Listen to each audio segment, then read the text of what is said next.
This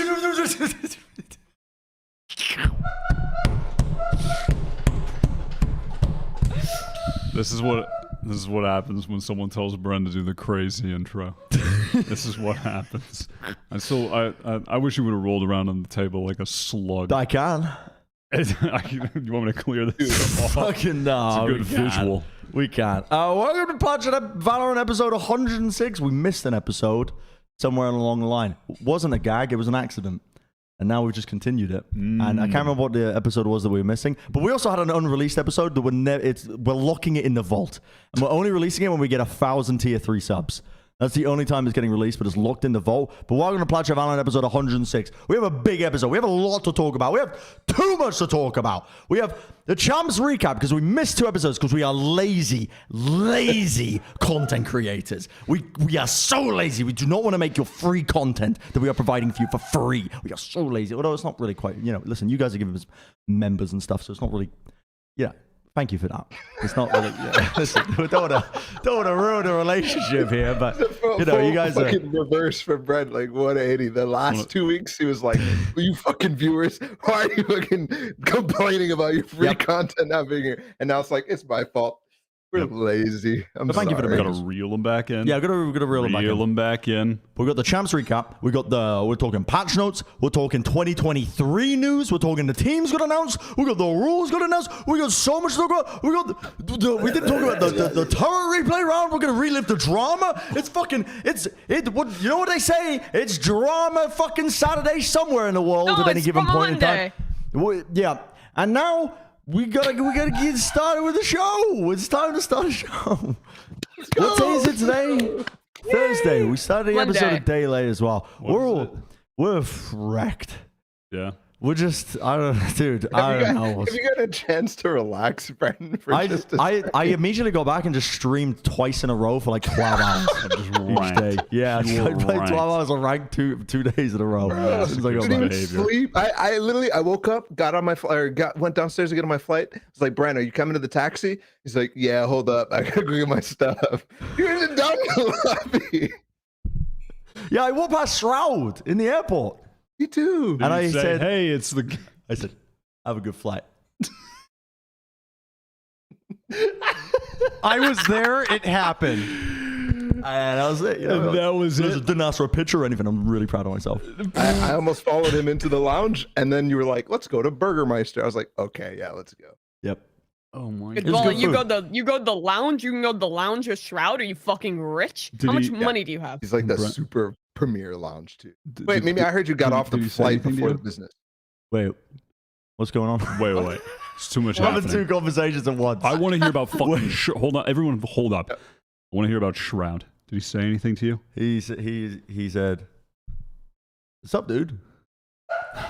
Okay, but did he say it exactly like that? With he literally a did sense say that. of knowing? Is he aware that you are they have Shroud? He looked at me, and I think he feared for his life. because like from Shroud's perspective, here's the guy who was screaming, "They have Shroud" over and over again. Right. And that's probably the only way he knows. Doesn't understand like the ironic context of it all. He probably just thinks you're a super fan has tracked me down to Istanbul airport at 4 o'clock in the morning. And I think he feared for his life because he immediately just fucking went the other way. He just went the other way as fast as possible. On a fucking random flight. just left the airport. He was just gone. He just fucking left it. He pieced it. But yeah, everybody, safe travels, everybody. I've been fucking playing ranked for the last 24 hours. I missed ranked, but I also... The fuck? You missed ranked? I haven't played in like 3 months. Why? I've been fucking gone for 3 months from home and my computer and my mouse and mouse pad. It's for me, it's a sad time, man. And now I'm back. Agreed. But I don't want to do it. You don't want to do it? You don't want to play ranked? Dude, actually, Wyatt, can you explain yourself, please, about the IGLing of what was going on here? What? Dude, this man was fucking power tripping the shit out of me yesterday. We were trying to play some fucking ranked game, and his content brain goes crazy, and he takes full power, full control, fucking dominates with the calls, and it was the wrong call half the time. So somehow we miraculously won the fucking game. Yeah, because first of all, it's evidence that. Okay, so I didn't tell you guys, but I was IGLing and I was using like the strat roulette. So I was just using, like a random number generator, and I let my chat pick our strats. And then someone told me. But the thing, and I didn't tell you guys, I just wanted to command. Very funny. And very funny content idea. Crucially, though, it's also it's evidence though that in ranked, I mean, even in fucking pro games. If everyone is just on the same page, it can be the wrong call. But if everyone's on the same page, it's so much better. You messaged me and told me you were doing this content idea. You said, I'm going to random number generate and do this. And then when we were playing, I forgot you were going to do that. And I just thought you were really stupid. And I had forgotten. I was like, what the fuck is this guy doing? We're like playing Fracture. And he's called, okay, we're all gonna go fucking drop like 15 rounds in a row, and at just the same strat like over and over again. And I'm just like, is he out of his fucking mind? There's literally like places we haven't even touched once. The Fracture one, that one tilted me though, because we were frying on attack. But then we were frying every time we fucking hit B, and the number generator kept sending us to A, like 6 rounds in a row. It was like, rush A. I'm like, dude, what the it was fuck? like we were up like 7-0, and then we just got our elo inted by the random. It was an 11-7. We lost 11-7. They come back against us, right? It was 11-7. Yeah, they came back, but we could have been up by a million on attack. I was putting up. But yeah, Mimi was like, guys, can we go B? I'm like, Mimi, don't counter call me. We're rushing A again. Do not counter call me. And then we rush A and die. It was unfortunate. Good content idea. And honestly, that'll be on my YouTube channel. Fucking plugged. That'll be on my YouTube channel. Early plug. What? Go on. I know. Just slipping that in there. That was my pog face. I was pogging at the content. All you think about is YouTube these days, Wyatt. All you think about is content. I liked having the random number generator as my IGL because I didn't have to engage my brain. Yeah. I just did whatever the number generator did. Anyway, let's get started with the episode. I don't know what the frick we've been talking about, but we're going to start with something nice and easy to ease us into the episode. Nice and easy. And it's the patch notes. It's patch 5.06. The new Pearl changes. They made some adjustments to Pearl. Don't care. And they buffed the Stinger. Okay. Dude, what? It's fine. What's going on? Why did they buff this? They buff the Stinger. Why? They put the wall lower. That's good. I don't know why they buffed the Stinger. I've played a lot. I've played a lot of ranked, and I've been playing with the new Stinger, and I've had some absolute holy fuck, get it out the game moments, both using it and against me. It seems like it's a really good gun. And there's a weird sense of the economy as well, where if you're on attack side, you get a plan, but you lose the round, you can force up with Stinger armor, have a really good chance of winning. And if you lose that one, you can go half armor Stinger again and get a full buy-in for the next round. So the Stinger is really good. It's comparable to rifles in most circumstances now if you're good with it. And it kind of alters the economy a little bit as well in weird ways if you're able to get plants down on the attack side. I don't like that they buffed this gun. I don't like that they did it. It's better. But I think this is another Riot Scamas. Remember the Ares? Remember when the fucking Ares was good for like 2 weeks? Yeah. And remember how everyone was like, I need the Singularity skin. I need the Ares skin. I need this specific bundle. Whoa. I need this skin. And everyone bought the skins. And 2 weeks later, they nerfed the fucking Ares. They're at it again. They're at it again. They know that it's a time between competitive play. Champions just ended. We have like months off till franchising. There's only like one tournament, which is Game Changers, which will be on a back patch. So they can destroy the game for money. Is there a Stinger in the new like Chronovore set? Is there? No, it's called? I don't think so. Dude, we need to dig deeper into this. But actually though, is there a Stinger in that set? Because if there is, dude, get the tinfoil hats on. That's when you got to go getting back. demonetized. You have to we're go going back into the and track history. Yeah, we're getting demonetized. Every other weapon buff. When did it happen? It's not. No, But yeah. there's a night market coming. There's a night market coming, and they're gonna put the fucking stingers in the night market. I swear to God, they're gonna fucking do it. The problem with the theory is that the buff was so crazy to the Ares that everybody was complaining. This one, it's like, okay, the stinger was already good, and we're still just gonna be complaining. But also, it's not. I don't agree that it's like comparable to a rifle. It's fucking good and annoying and a shit weapon, but you don't think it's a problem? Have you not had? It's a problem, but we're not going to be fucking. We're not going to rage out of our minds about it. We just won't. I've had some moments. You played like 48 hours of ranked in the last 48 hours, so of course you're gonna have some moments. You've probably had a moment against every gun that made you think, take it out of the game. That's true. I think it's just like overexposure, Brent. I think it's just actually, like pure. Your brain has been infected by Valorant. You know the 7% chance of losing a gun duel when you take a Phantom fight versus a Vandal? I had that happen to me like 50% of the time in those fucking 24 hours. I swear to God. Or it happened like thrice. What are you saying? I don't know what that means, but I'm just going to agree. Okay, whatever. Okay. Whatever. The poll changes. The stinger's fucking broken. That's the end of it. I'm not hearing anything else. The stinger's broken. I've played enough. I've got anecdotal evidence for it in my brain. We just saw Champions, but it was broken before this. Yeah, exactly. The pros were playing it. By the way, when we play in Rendezvous, this is a fucking freebie to anyone who might be fucking playing against us in the Rendezvous League. We are forcing stingers if we fucking get a plant on pistol and lose it on the attack side. You better be fucking ready for us. I'm telling you now. Anyway, Paul, map changes, big changes. Apart from. But okay, so B a little bit of change. Okay, so somebody else take over. They lowered the wall. They made changes. The wall is lower. Mid has been simplified. It's a little harder to lurk up through mid link because there's not the same amount of cover to like lurk deep. Overall, good changes. Probably won't affect the way the map is played too much, but cool. I like simplifying map geometry. Yeah, agreed. Next topic. I like that they made that real smooth, like my brain. I like smooth stuff, but also I like when there's more complexity to angles and whatnot, and they've removed a lot of that. No, the fucking 50-50 angles, sure. Like let's remove most of them. Let's give it a chance to not be 50-50. For example, the little gap after B main, that one's not exactly 50-50 to peak art and whatever. Those are good, but just remove, like for example, removing that, like. Why you can't commit all the way to wide swing? Those sorts of things in my mind make the map design bland as fuck, and to all the maps that we have right now, which are super simple except for Fracture. I quite like all of these changes because I think there needs to be more on B just because B is a really hard site to plant on if you're not running a Neon or a Viper.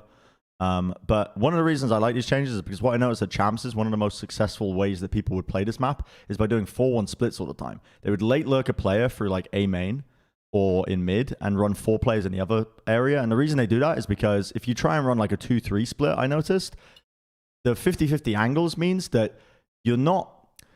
The more players you run, the more likely you are to trade out players who are playing in rat angles. So I think teams are incentivized to like group up as 4 a lot of the time. But this change makes it, I think, should add more variation to the way people approach the map, just like on a big picture kind of sense, when trying to run like 2-3 splits and stuff. That's just my observations after Champs with these changes. That I think they're pretty sweet. I just think in general, a philosophy that is things need to be simple in all these lanes where we already don't have like enough space to control is bad in this game because. Simplicity leads to the abilities becoming really, really, really, really good. And that's what you see on maps like Binds, on maps like Ascents, where you just get fucking spammed by abilities and you have nowhere to actually set up as defense. Or set up as attack on defaults, like those types of things. And that, in my mind, is bad. I don't want you, I want you to have to use utility methodically and in a way that there's opportunity cost. Anyways, this is a fucking philosophy of map design. We're getting into the weeds here. The viewers are snoozing. I agree with Arton. I agree with you, talk about the video game? What do you want to talk about, Mimi? The night. I want to talk about Champions. I think that event was really cool. Oh, no. I was gonna say this. I just need to interject. This is a here. I got to take for the fucking common man. Why the fuck does everyone get so excited about the night market? I have never gotten one item that I've ever even come close to wanting to buy in one. Why everyone gets so excited about it? I have never gotten something I even wanted to buy a little bit in it. I always there's nothing ever in it. Nothing. You're fucking spitting. And also, the night market is still fucking expensive. Yes. Yeah. I go in, I'm like, oh, that's a cool skin. It's $30 still. Here's Like, what they do. There's about? a $37 knife. They put it down to $32. You still have to spend the same amount of money on fucking RP, but it feels like you're spending less. It's literally like the $9.99 fallacy. You're like, oh, it's under $10, but it's not. It's still you're spending basically $10. It doesn't matter. It's just a scam to trick the common man into buying skins. And by the way, that one knife that you finally got in your night market, oh, it's a gold. What is it? And it's a fucking nebula knife. Okay, there's never anything. Or a smite knife. Yeah, smite knife. It's just okay. Anyway, Yeah, I've never had it. I wanted to throw that out there for the common man. You know? I also have a conspiracy regular theory related viewers. to it. Oh yeah. When I had a fuck ton of like riot points in my back pocket, because remember in the beta they were giving you like 50% more riot points if you spent whatever you spent, they give you like double or something crazy in the beta. I spent like $200, so I had like a fuck ton of riot points, and I only spend them on like the Oni bundle. And the first ever night market I got, I had so many unspent points. I had an absolutely goated night market. Like this shit was fucking loaded out the wazoo. I'm telling you, it was just golds and pearls across the board, and I didn't buy anything in it. And then since then, I bought more and more sets that I've liked, and I've kind of fleshed it out. You know, I've fleshed out my collection. I'm pretty happy with it. Probably not going to spend any more money. And since then, it's just been garbo. Ever since then. So I don't know. I think that they give you a good one. The more skins you buy, the lower chance of having good skins. I barely have any skins though. I have like 10 skins maybe total, less than Dude, that. I have so many skins and they're all phantoms, and I don't use the phantom. I run the vandal, and I have so many Dude, wait up. I hate it. Riot games. All right, next topic. Anyway, I mean, the people like the night market. I don't know. People like. I'm not going to go. Listen, the people like it. I'm about to just repeat myself. People like it. I'm about to I was talking to Joe. This isn't a joke as well. I was genuinely talking to, I believe it was Joe, who's in charge of like the kind of cosmetic designs and stuff. I got a bit of insider information. I'm not gonna leak it though, about different skins and stuff that might be coming up. Is this another fucking like 3 a.m. like Lordrum, the streets are talking moment? This is a streets are talking moment, but actually for the cosmetic industry in Valorant. But we're not gonna talk about that because we're talking about champions. We're gonna talk about the first team to win the champs event. There's not EMEA, there's not North America. It's Loud. They're becoming the title champs of 2022. They won champions. They finally bested their rivals of OpTic in the finals. And honestly, pretty banger final as well. It wasn't an absolute sweep like we were used to. Although I guess Copenhagen wasn't a sweep either. But honestly, was a pretty fire series overall. Great rivalry. Very happy for Loud as well. I think that this is like a great sign for just overarching. Great sign for Valorant esports overall as well, that we actually have a team winning from a region that's not North American EMEA now finally as well, even though we came close to it many times before, because we just have so much fucking regional parity in Valorant at the moment as an esports scene, and there is no other game that is really doing it like that. What does regional parity mean? You said it like 900 times when we were closing out the desk at Champions, and I didn't know what you meant. The regions are comparable with each other. So like we had why like is that parity? Isn't parity like Weird Al fucking Yankovic or whatever? No, P-A-R-I-T-Y. Not parody.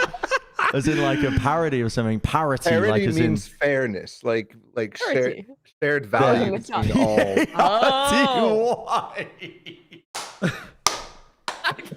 I thought you were saying parrot, and honestly, what I thought was from the context clues was I thought that you meant like That's just.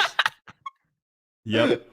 You know how normally when like there's a song and you make a parody of it, it's like you're kind of usurping the expectations and making a change of what it should be. I thought that it was like normally the expectations of like esports is that like Europe and America will be dominant. So it was a parody of normalcy. Oh, well, no, that's not all the regions be good. But that's not what you meant. I like how you didn't call me out for it on broadcast at any point. Oh, that would have been so funny, though. Because I just presumed you were just like British and smart and knew words or something. I didn't know that word, though. So I guess I'm the fool. I'm glad we found out here. But yeah, no, I mean, the finals were sick. I thoroughly enjoyed it. And I thought it was a great cap to like the open season of Valorant, this like chapter that we're closing now in Valorant as we move into 2023. That we have, Loud as the fucking. Are you going to Brazil, by the way?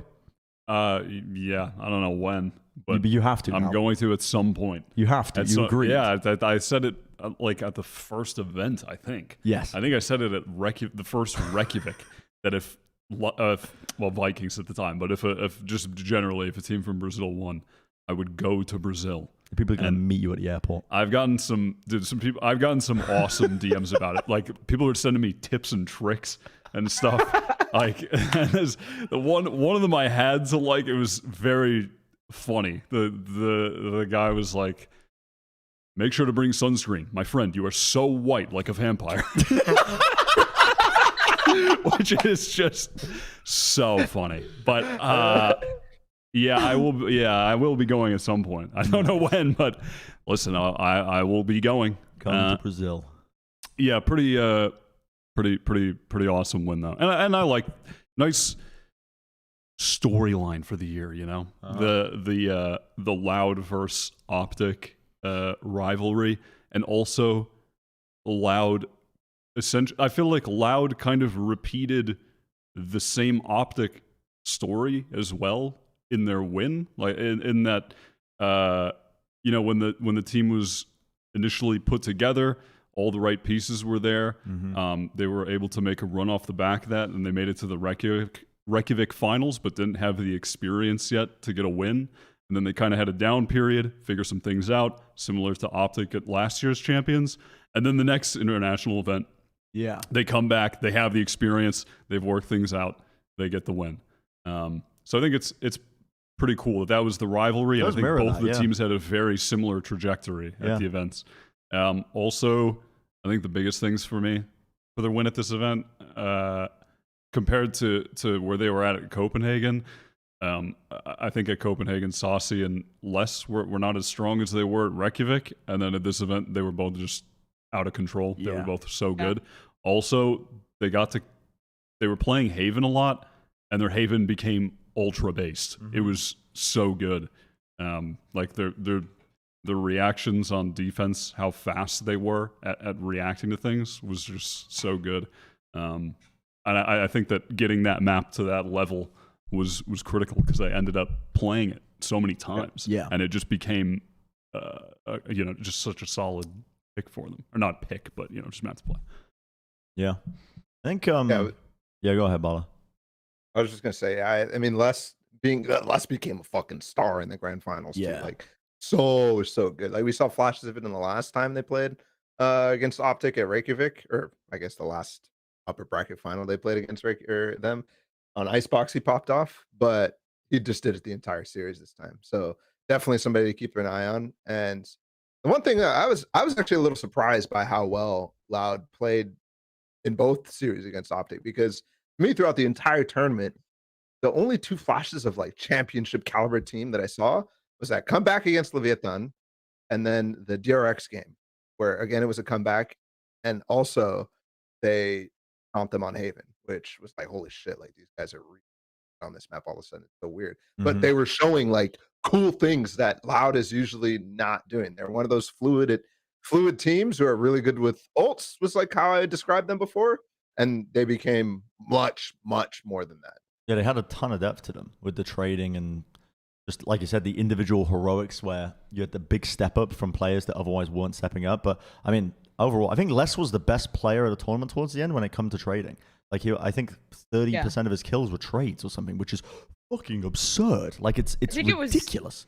That he was 30% of the team's trades, so he was just like one of the most consistent like people to have the biggest share of trading for his team, and it was just clear how comfortable he was. I think what's also interesting about Loud is like how many just like really like young new players they have that weren't necessarily like huge in other games. Like for Les and Auspus in particular, like just getting to kind of have this opportunity to be stuck with them, to be built up after their Copenhagen loss and kind of come back in with a great mentality for champions to just dominate. It is really cool to see. And I think you got to credit a lot of that to like the older two players, in Saucy and Sadak, who also like their stories are so cool. Like Saucy was a fucking League of Legends pro player. He said in one of the interviews that it's like he could never win a big title in League, so to be able to come to Valorant and do that is just, it's so cool for him, and just like what a progress for him and for the team and just for Brazil as a whole. It's a very just like feel good way to end the year. Saucy was what also helped him I think at the storm was that I think felt like to me he was having more opportunities to play Sova too. And I think on Sova, he's more activated individually, or when he's on Fade, he's just more towards the support end. Yeah. And on the maps where he was able to play Sova, he was going crazy, like that first Ascent game in the grand final, you know? Yeah, I mean, overall though as well. I mean, Loud get to take a trophy to the Sao Paulo first tournament. I mean, we're going to talk about that later on as well. But the first big tournament of 2023, the first big VCT tournament, a trophy to their country as well. I mean, that tournament is going to be really hard. I don't want to talk about it too much because it's in a later topic, but yeah, pretty awesome. I mean, on the I'm going to OpTic interject here. For our internet is dying. I think it came back. Sorry. Go ahead. Our internet died for a little bit. Maybe it's back, but I think. yeah, the OpTic guys were just also. Here's a question I want to pose to you as well with OpTic making the grand finals here, because it was kind of mentioned as like just a undisputed fact. But do you guys agree with the idea that OpTic was the greatest team of the open circuit era of Valorant? Yeah. Yes. I mean, you can't really. Hands down, bro. Yeah. The only reason I say is that like there's an argument against it was because, well, you know, the biggest event of the year was Champions. They didn't end up winning Champions. They bombed out 2021, and then they did make it to the finals this time around, which is very good. Still, like, who had more consistency than them? They made it in 3 international grand finals, one of which was like their first real time as a team at an international final. They made it to every event since they picked up Ye with these 5 players. They only had a bad performance at one event. You compare that to like the teams that they'd maybe be in competition with. Mech completely fell flat and did nothing 2022 after having a great 2021. Loud won a title and got 2nd place, but Loud as a team wasn't there for Berlin or for champs, and they were kind of bombed out of Copenhagen as well. Like, I just don't think there's anyone else that's even close. I think FPX might have been able to do it if No. maybe it would be different, but I think it's clear that we all back. DC'd. I don't know. I think I don't know what Slight happened, bit of but lag, but you're back. my maybe. thesis was yes, I agree. I really Sorry, don't know how don't much know what internet's they heard. Our internet's being silly right now. I'm You gonna wanna look pause into it. for a bit. We can't pause the live stream. I'll be right back. Right. Fuck. Can you guys just pause can you pause your Valorant game so we can come eat dinner? Yeah. Actual boomer moment. Dad, stop downloading. I'm not gonna say. Excuse me? Huh? Excuse me? Dude, stop torrenting. Oh yeah, I'm guessing we're still live. Kurt's looking into the internet problems. This is a funny episode. Where were we? I was just asking about Mimi OpTic just being said- the most dominant team of all time. Mimi said she agrees after many awesome points. Mimi, really. the- I did. Did you hear any of the points I made? I heard the them. beginning of it and then it froze in the middle. Bala heard it Yeah. because Bala, I'm presumably Yarton's Well, internet was fine. Ball can confirm it was very insightful. That and was true. nice and funny, actually. Hilarious, dude.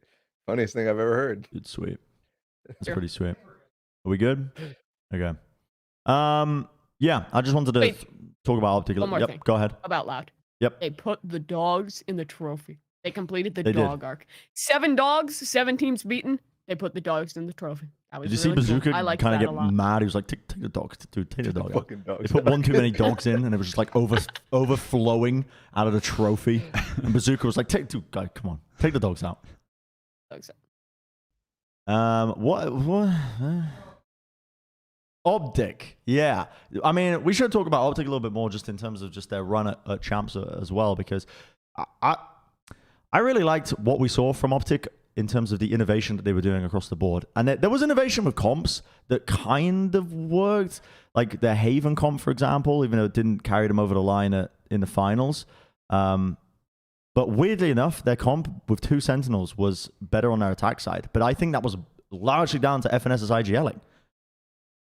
Yeah, I think a lot of the series and a lot of the tournament showed that Finesse is like one of the best IGL in the world. Yes, Specifically sure. because of stuff like that. Like the game against XSET, I just felt like he just ripped them apart. There's so many moments where you're just like, holy fuck. The only series that you're doubting is that series against Loud in the upper bracket final, where he was getting boomed and he couldn't think of anything. That's the first time I've seen OpTic be like that. Yeah. But yeah, I mean, the pull map. The pro map, Yeah, the pull map in the so OpTic fucking exit good game for them. was one of the best maps I've watched in terms of just look, if you look at the timeline, it looks like one-sided, blah, blah, blah. But it was like one of the best examples of just constant adaptations between the IGLs of either team, like Def and Aaron versus FNS, and the adjustments and the timeouts that were being taken. And they were just constantly adapting to what was being thrown at them. And it was a fucking dope map to watch that. If you're just if you're a fan of being a nerd, of just sitting at your computer and staring at a mini map instead of the gameplay, you will like that map of Valorant. That was a good map of Valorant to watch. The mini map is the gameplay, Brent. Yeah, that's true. I canceled the mini map actually. That's how I miss all the kills.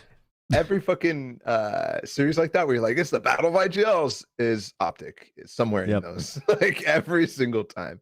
I think this tournament like was just like the tournament of just like FNS's IGLing, like just looking insane. I think they were like probably the best team on Pearl with some of the shit they were showing there. I think just in like the mid-round adaptation in a lot of their games, it was just like so good every time. And it's just like it was kind of one of those moments where like you're reminded why you want to love this team, because they just have like Yay, who's just fucking insane, but they're also just so smart in the way that they adapt. But that's what I think made the Loud win all the more impressive, because OpTic just doesn't tend to lose rematches and does not tend to lose when they go back in and they've had that time to prep. But Loud kind of counter prepped them and was able to kind of come out on top of that series regardless, which was really cool and all the more impressive when you're against the absolute top form OpTic with like gigabanging EA. I do want to say it and throw it out there. I think OpTic choked in this final. Like that first map was in their hands. Second map, definitely in their hands. Or second map they won, or I don't remember which one, what the order was anymore. But they could have 3-0'd that series easily. If one player like hit a kill. Like the Victor 1v1 towards the end of this series in overtime against against Loud in the finals. Come on, man. Oh yeah. Dude, come on, man. Looking at the time, the Victor flash moment. Oh, come on, man. There are so many moments where they could just ended the game. But I mean, Loud were the better team on the day. That's what it comes down to. You know? 100%. That's what it comes down to. And I think that's kind of what was disappointing about OpTic was that, FNS was calling like a beast, but we actually didn't have, outside of Ye, any star performances from any of the other players. Yeah.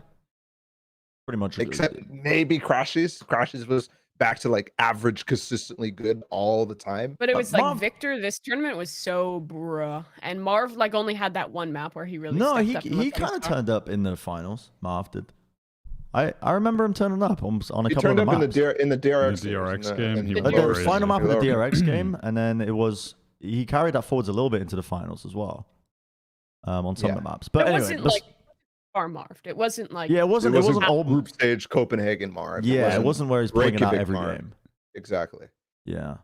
No, 6 series though overall. But while we're on the topic, I mean, we mentioned DRX, but they did finally break the curse. Seth was going crazy. I saw this guy just fucking taking shots after shots, and he was still working the broadcast. That's a lie. That's like a comment you would make and that get somebody fired. That was a joke, by the way. Seth was not drinking on the job. Comedy show. Kidding. It's funny. No. But DRX finally breaking the 5th, 6th place curse. The armchair analysts were correct. The fan base that's there in my Twitch chat when I'm co-streaming at fucking 3 o'clock in the morning, watching East Asian LCQ, the guys who just want to be right all the time, you guys were finally right. DRX were a good team this event. They broke the curse. I'm really happy for DRX, though, because it felt like, I was like, oh boy, is this going to happen? That upper bracket game where they lost to Loud, I was like, oh no, it's happening again. It's happening again. Yeah. They especially after beating FPX in that first series too. Fucking hell. That comeback was so bad. And then what happened on Haven again? What was the scoreline on Haven? Yeah, they just got blown out. They just got out. Yeah. I thought it was just done. So sick on Haven, but yeah, it looked like it, but it wasn't. Yeah. Because they battled past it. Yeah, I think I like watching Buzz play Jet. I like that. More Buzz Jet. More RB, other stuff, and then you just have I think the other 3 guys were all sick. Like Stacks was beast mode. Zest was zesty as fuck. Zest he was pretty he was really good, very consistent. You know, Mimi, what do you want to say? You look like are you lagging out? Analysis. Hello. Mako was so fucking good this tournament. Mako this tournament is what like Marv was having in the first 2 tournaments, which is like dominant, insane, giga-banging controller performance. Like some of the clutches he had for this team were just absolutely absurd to pull those comebacks back. Like very, very, very, very good player. Like everyone stepped up and impressed me on this team. And I think the role changes were so good. But for me, Mako was definitely like the giga star of DRX's run. Mm-hmm. He kept them in that Fnatic series. Yeah. And the second FPX series. Like, he was a major reason why they even had a chance because of a specific clutch they pulled out or something like that. But I do want to remind people, he fucking was right there neck and neck with Marv at Reykjavik in terms of good controller players. Mm-hmm. And he was up there again at Copenhagen. So it's not like this is coming out of the blue. Yeah, I'm the biggest aspect of this round was this one destroyed me mentally that FPX lost this. How did they lose this one? Oh boy, just stinger. They just got stung. Yeah, I mean, spected. Whatever it was, the gun. There was a gun in the game that caused it. Yeah. Anyway, the thing that I'm happy with the most though is that these players, I think, considering the longevity they've had on this team, they deserve the kind of success to break past this one. And they spoke in interviews about how much it meant for them to get past that 5-6 spot, because it was like a big mental obstacle that they broke through now. And I think these players can now go into next year with a renewed sense of confidence. There's only so many times you can enter a tournament and bomb out in the same place before thinking, maybe I'm not cut out for this. Maybe I'm not cut out to be a champion. You know what I mean? So overcoming that and actually breaking past that point, and yeah, you didn't make it all the way, but you made it past the prior points when the game has never been more competitive. Like the level of play has never been higher in Valorant's history, and you've showcased that you have broken past that point from prior tournaments. So very happy for the players overall as well as we head into next year as well. I think it's a big point to talk about is the fact that they managed to do that. Yeah, I guess my question is, do we think that they can do it again with like this roster, or do you think that they're going to need to make changes next year to be able to consistently do what Loud and OpTic have done this year, or what FPX have done this year? I think they can. Yeah, they have cracked the mental barrier. They have stormed past the mental gates that were locking them in 5th, 6th, and I think that they're fine now. I think they can keep rolling with this until they, like, if they're consistently having worse performances than this in the next year, eventually, I mean, it's a fucking inevitability. At some point, there's going to be a change, but yeah, I don't think they need to do anything now that they've been able to do this. I think there's very few teams going into next year that I'm like, no, don't make changes. Just chill. Just keep doing it. For me, it's Loud. It's DRX in particular. Like, I think like the teams that have shown consistency throughout like the past year and just like ended champions with really good performances show like like the longevity counts or something. I think a lot of orgs going into next year will have the mentality of just super team. We want Tens and Shroud and Durka and fucking Yay all on the same team and build like the most insane possible squad just with like name value and individual performances. But like what people have built in the past and what teams have been good in the past is really valuable. And DRX has shown that because the core of this team has been good going back to like 2020, like back to the Vision Striker days. Like they've always been good. And I think this current iteration is good enough to keep. I think the only thing I would ever change is maybe try and like slurp up Meteor and put him in bench jail for next year because he's a really fucking good player. Put Meteor in bench jail. That's so cruel. He's like a great. Why do you want them to do that to more? Just this is my like this is my like. This is like my brand brain speaking here. But I think that if I was DRX, if I was fucking candying right now, I'd be like, I like having good players. Next year, you have to have at least 6 players, and you can have more players on your bench that you can just keep there. Meteor is now a free agent. Why would Meteor agree to this? Because he likes money. But he probably wants to play more. He can still spend Gen.G's money. Still, money's still good at the fucking Louis store. On the opening roster, just and then with don't them. give it to him. It's promise fine. him a spot on the opening roster. Don't give it to him. Wait a minute. Yeah, dude. No. Some free consulting for any or teams. Replace well. RB. Just or get like RB. Yoni on the bench. I have a proposal. Mimi. Can we start a scam org together, Mimi? This is Dude, like. I think we should call it Phoenix 2. I think that's our organization. Meme mode gaming.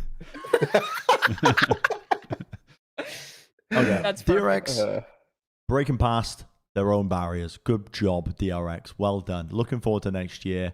Shout out to the boys. And what the hell is the next topic? Real quick. Yep. Weren't DRX, including this event, didn't they lose to the champions, eventual champions, in every single event? I believe that's true. Wait, what the fuck? Let me go through my I think they've encyclopedia. lost to the champions of Loud every single and event. OpTic this event. Copenhagen, they lost to OpTic. FPX. They lost to FPX and OpTic, I think. Right? OpTic. Didn't they lose to Yeah. OpTic In at champs, I think they Reykjavik did as and well, Copenhagen? actually. In I remember making the Reykjavik as argument. well. Who they lost to Fnatic and Cloud9. So no, they just lost to missed out Gambit, at didn't groups. they? No, it's No, Cloud9. at Berlin, Masters Berlin, they did. But that is So the champion. the only thing is missing is Champions 2021, Right. Okay, yes. Sorry. and then Yeah. it's true. Boom. Yeah. That's a really good point, actually, because I remember bringing that up at Berlin on an episode that we did. And Yeah, I mean, you did. there's no real credit to it because you don't know. Like, listen, just because the team lost early to the champions doesn't mean it's like, oh, it was really close. If they won it, they would have won the whole thing. That's not how it works. You know, that's just not how it works.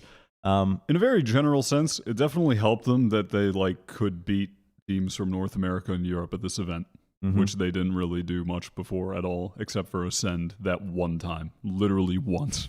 But they beat more NA and EU teams in this one tournament than they ever had previously. Yeah. So that also helps when there's a lot of NA and EU teams going deep in the very general. Speaking of EMEA teams, this next one coming up, fan favorites. people I thought it was going to be like Rick's or something. No, let's talk about. I mean, these Fnatic. guys are fan favorites. They are actually fan favorites. I thought it was sarcastic. But holy, I was getting so tilted watching Fnatic at this event because they were having such big fluctuations in their performance. They went from looking like, oh, we just about clawed a win against Furia in the groups to, we're dominating and we've knocked out 100 Thieves, looking the best we've looked since we were looking online in stage 2, and immediately going back down again with the fluctuating performance. Like, this team has so many ups and downs in terms of their individual play. They are really... They're just frustrating to watch on the international stage because we know what their peak is, and yet it feels like consistency is the thing that is missing with this team. What do you guys think is the problem with this team in that regard? Like, is this like... They've swapped out players at almost every single event. Well, not every single event, actually. They play consistently with this roster at Copenhagen and Champs. But that doesn't really count. They're with a month apart. I mean, sure, most events this year and starting at Champions 2021 last year, they've made roster changes almost every event, which no other team who's been here as consistently has done. But what do you guys think the problem with this is? I personally think watching, especially that DRX series, where you could tell on a Ascent where they just ran out of ideas, and you could tell Boaster was flustered. You could tell, like, I think it's a leadership issue. I really do think that the repeated failures at these internationals comes back to leadership, in terms of Boaster, in terms of maybe not having enough help for him and Mini, because I saw it last Champions split against Crew. They fucking all of a sudden they're making all sorts of mistakes that they normally don't. This event, you literally see the fucking calling changing mid map, where he's just starting to ping everywhere on the map. Like, Yes, you go here, you go there, you go here. Yeah, it's starting to micromanage. Well, who knows what it is, but in either case, you could tell the difference between calling in a good game and calling in a bad game. And you remember Durka just starting to inch because maybe he's like losing trust in what's being called, or thinks he needs to do it all on himself, or is actually being put in those positions where it's just like he's the hero player because we're out of ideas. That's where it stems from. You've refreshed my memory as well. I love you for this because I remember that moment on Ascent at the end of the map where it was just... like you said, it was all over the place, and they were like indecisive, and they were trying to run multiple fakes, like one after the other, but they weren't selling the fakes well. It was just like one player selling the fake. And thinking about this now, it might come down to the fact that Fnatic is still an incredibly prep-heavy team.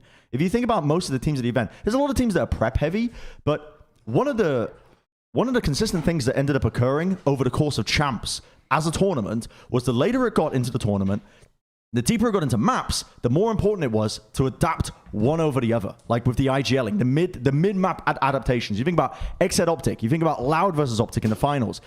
The prep went out the window after like the first half. And like at a certain point, or like at least after the first part of a half. And it became a battle of literally adapting on the fly and players using their own intuition and instinct and the IGLs making the right calls on top of that. And so I think Fnatic are still, even though they've spoken about trying to make strides in moving away from the prep-based kind of gameplay and trying to put more agency in their own players' hands to make their own decisions, it's still, I don't think, enough. I think it's clearly not enough because when it, like you said, the heated moments where it came down to like the final few rounds and it looks like everyone just starts to overheat. It feels like it's just like this team gets worse the more the pressure builds. Like if you compare like the team at this event to like something like how they were playing like stage 2 online, when they're just like chilling together, they look like the best team in the world. But once they get like into a tournament and the pressure builds and they're getting tested in the late game and their prep is no longer working, I think they really do struggle to find a new idea. It feels like I'm like watching just like the like ranked mindset of just like we've gotten down to 12-12, our calls aren't working anymore, everyone's brain is just going to shut down a little bit. And that's what it feels like. They just need like a revamp of the leadership, and I don't know if that's like replacing with a new IGL instead of Boaster or making additions to the coaching staff to try and get new ideas in there, but it really does feel like it's not necessarily in the prep work, because their prep work is always great and they're always good like starting strong in matches and coming up with the right ideas. Once they see something kind of unprecedented, they start to run into issues. Like, I don't know, if I'm John Fnatic, do I just like boom the roster and just rebuild around Alpha and Durka with like a new leadership structure? They've already signed Boaster and Durka to like long ass deals, like 3-year deals. They signed them to. Really? Yeah. I mean, does that mean anything in esports? I feel like 3-year deals just get boomed all the time. That's just the what new the roster locks. The new roster locks signify that players at the end of a season have to be free agents, I think. Well, no, you could be signed to deals over the period, but it just is renewed in such a. You can be over multiple seasons. It's not just one. 100%. So it's like I don't know how it works exactly. Did they get like first say? Anyway, yeah, I don't. There's no free agency for people who are signed for multiple. They might have to rework the contracts a little bit to work within the actual partner system, but either way, it's I read something that showed that you can't sign people. Or maybe I fucking misread it because that wouldn't really make sense that you can't sign people for multiple years. But anyway, yeah, apparently Mystic and Enzo have been released though. Or are they unrestricted free agents at the moment? No, restricted. They're restricted, which I think would make the most sense to replace if you're looking to like rebuild around Fnatic. Is because I mean Boaster. Here's the thing: Boaster's got clout as well, and honestly, the prep base and the IGLing, the guy also IGLs I think are a hot commodity. That even if you were to place some level of blame on Fnatic, where they're choking later into really high pressure maps and they're still leaning too heavy into the prep base and it's kind of hurting them. I still think Boaster's a good addition to have on the team. Right. Durka and Alpha are kind of no brainers as well. I think. I want to place the blame on Boaster for this event, but that doesn't mean that I don't think he's a good IGL. Specifically because they have such a baseline that they've qualified to every event this year, and not only qualified but qualified in flying colors, right? Being top 1, top 2 in EMEA every single time, and they reach such a peak in those events. It just comes down to needing a deeper skill set from him. In these international tournaments, because you're going to be faced against other god tier IGLs. The only really god tier IGLs you're playing in EU are Angel, and that's it, right? You're playing Team Liquid, who doesn't even have an IGL. You're playing fucking Guild, who has Coldamenta. He's good as well, but probably at the same level as Boaster. But also, they have such a good base tactically that they'll beat almost every team outside of the internationals. Yeah. I could, I don't know. I think, I'm just gonna, I'm gonna stop talking. I'm gonna keep rehashing the same points I'm making. But I think if we're talking just in this tournament as well, it was a pretty big downswing in terms of the individual performances of Enzo and Mystic as well as players in this team.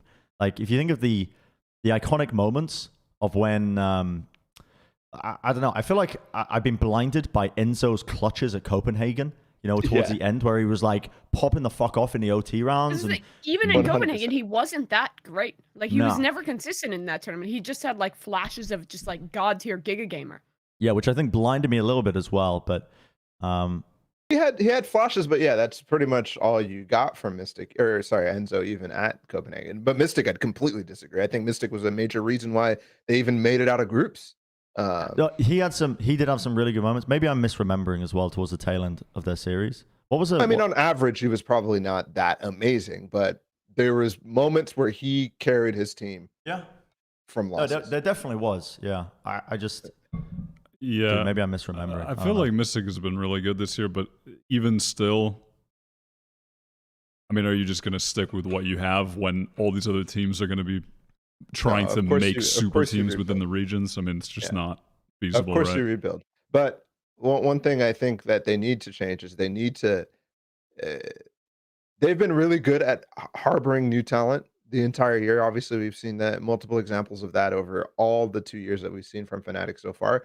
But they need more consistency. They just need it. So if you're Fnatic, I don't want them to be spending time with new players anymore. I think you got that with Alphair. If you can get them again for next year, that's great. And fill it with more stars. People that can help Boaster break through his barriers. Yeah, I think you just need more active players as well, right? Like you're saying, you just need. It's not necessarily star power. I think you just need players who are going to be active. Yeah, experienced players. I think a little bit, which is what Enzo was supposed to be, right? Enzo was supposed to, when he was brought in, they were talking about him being partly like carrying some of the IGLing duties or something, or like the fact that he had prior experience there was going to be useful for them. But yeah, I don't know. It was. It definitely seems to be the missing element when they got their backs against the wall. Overall, let's talk more general though. Let's stop talking Fnatic. Unless anybody else wants to say something and add something to the Fnatic point, we can move on and talk about some of the surprising teams at champs. This is a bit more open. We can talk about basically whatever teams come up into our minds. Let's talk about Exet first because it's the first one on the list on the left side of the monitor here. I think Exet, the thing that I'm happiest most for Exet for this tournament, for the players in particular, was the fact that I think coming out of every tournament, North America, the kind of the guard, Exet, they just kind of bombed out of the first tournaments they played. But this was a moment of redemption for them on the big stage.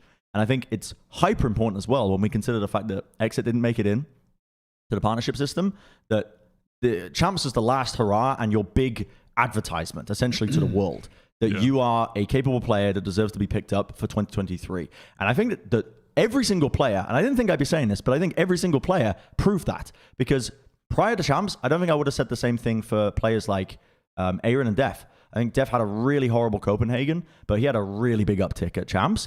And Aaron, actually, I was mad surprised that Aaron, he was so consistent with just trading in general. The stuff that we're like crediting less for being so clean with multiple times, Aaron was putting up the highest percentage trading numbers in the tournament at a certain point, like at the midway point of like the playoffs. He was putting up numbers where he was always in the right place at the right time for his teammates. And then it goes without saying as well that BCJ was just also having great performances overall. And Zekken and Cryo were just monsters the entire time. Like, we all know that as well. But I think this was a great showcase from the entirety of the Exet roster that these guys were good. Are you just pogging out over that camera shot? Go back. Kurt, go back.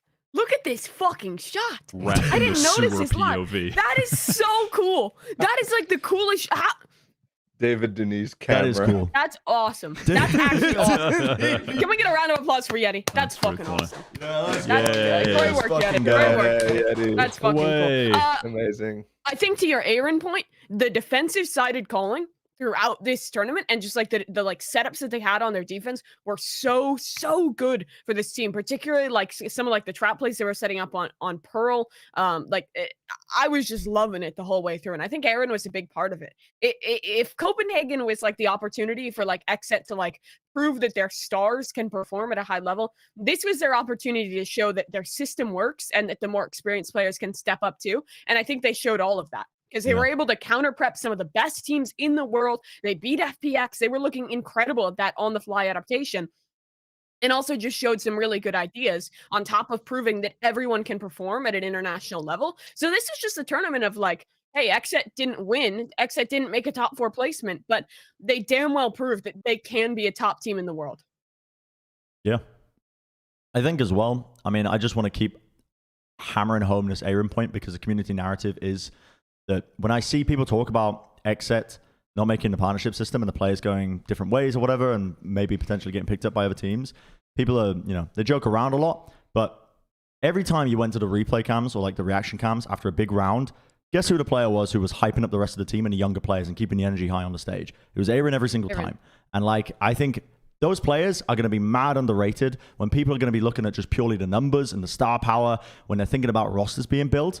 But what you don't think about is like the kind of just the internal dynamic of a team and the chemistry and the thing that's actually going to be keeping a team, you know. I mean, there's a reason that he survived every iteration of XSET. Yes. Like, he is stuck around for so long and has always been that emotional leader. It's not like he's got blackmail and everyone, I'm assuming. But I mean, I don't know. Could be that. I don't know. Maybe he's got some like secret notes or something on the XSET financial group. Where are they getting the money from? Are they related to like, is it a Bren Esports? Are they like smuggling or something? Like, what's going on? But yeah, I think that they did showcase that. They proved with this event, this was their kind of advertisement to the world or to you know, to any teams that were looking for players. And I think that they all showcased that, you know, a lot of them deserve to be in the partnership system for next year. Yeah. Goddamn, BCJ went crazy on this map too. Yep. BCJ, every single pro map, he just fucking fucked so hard. It was crazy. The thing, I think I mostly agree with everybody, but also for me, my perspective of XSET beforehand for this event was they're a team that, yeah, they have a cool system where they're all like supporting each other very well. The chemistry is very good. It feels different to every other team where, you know, everybody's trying to be fucking crazy. Like we're so cool and tough and whatever. And for me, I looked at all their players and I was like, I think I could pick somebody who's better in every single one of these roles out of, you know, whatever field you have. But this event changed that for me. This event changed that to me. Every single player looked really fucking good at an individual level. And on top of that, they have such a good mentality, which, yeah, maybe it's a little buffered by some of the comments in the fucking post-match interviews and shit and press conferences. But I think that these guys have the right heads on their shoulders, and they also really understand the game and are really good at it too, which I was not high on this team ever at any point throughout this until this event. Yeah. Second, that guy in groups is fucking crazy. The guy Zekken was looking like the best player in the world, I think, in groups. I'm not even kidding. He was looking like an absolute freak. Yeah, it's I mean, it's too bad this is their last event, though. It's too bad that it's over. I mean, great last showing. Too bad that it's over. They got, you know, at least they got their opportunity to display a higher level from getting the experience at the previous event, because that's really all what they needed. I think it would have been the same case if the Guard happened to be at another international event.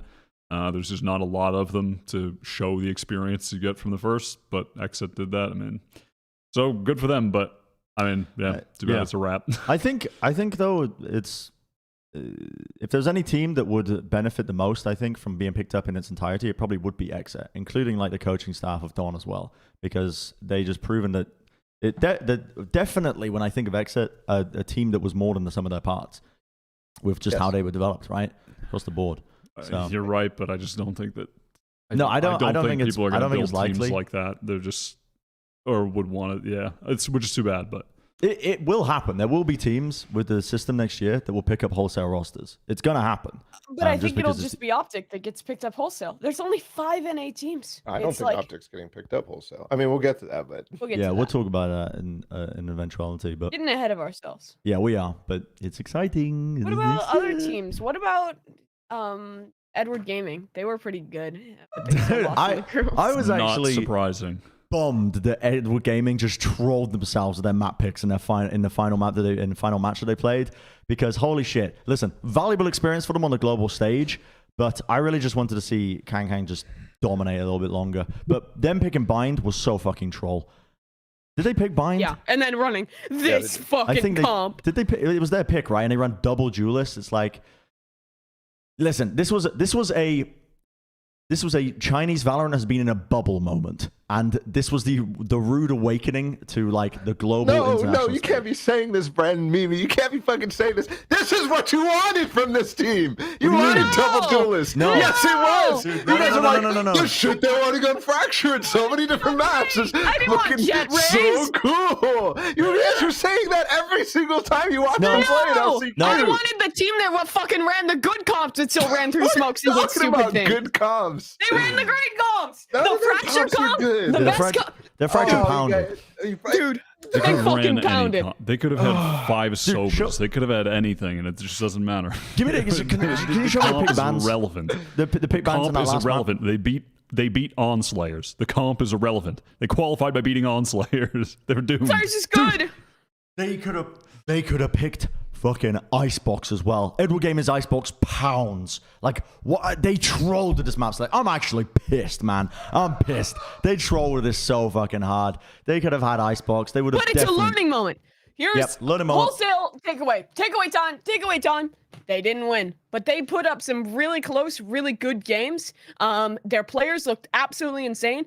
Fucking Kong proved that he can be an absolute giga legend at an international stage. They proved that China as a region can be competitive against the world's best if it's given time and opportunity, and maybe the game actually being released in their country. But that's all stuff that's a little more difficult to happen. But still, it was an impressive run. I'm glad they were there. It was a really fun story for Champions to have EDG out. Their players were awesome. They were crazy individuals, just fucking smoking up a storm on the patio every night. Good guys. Happy for them.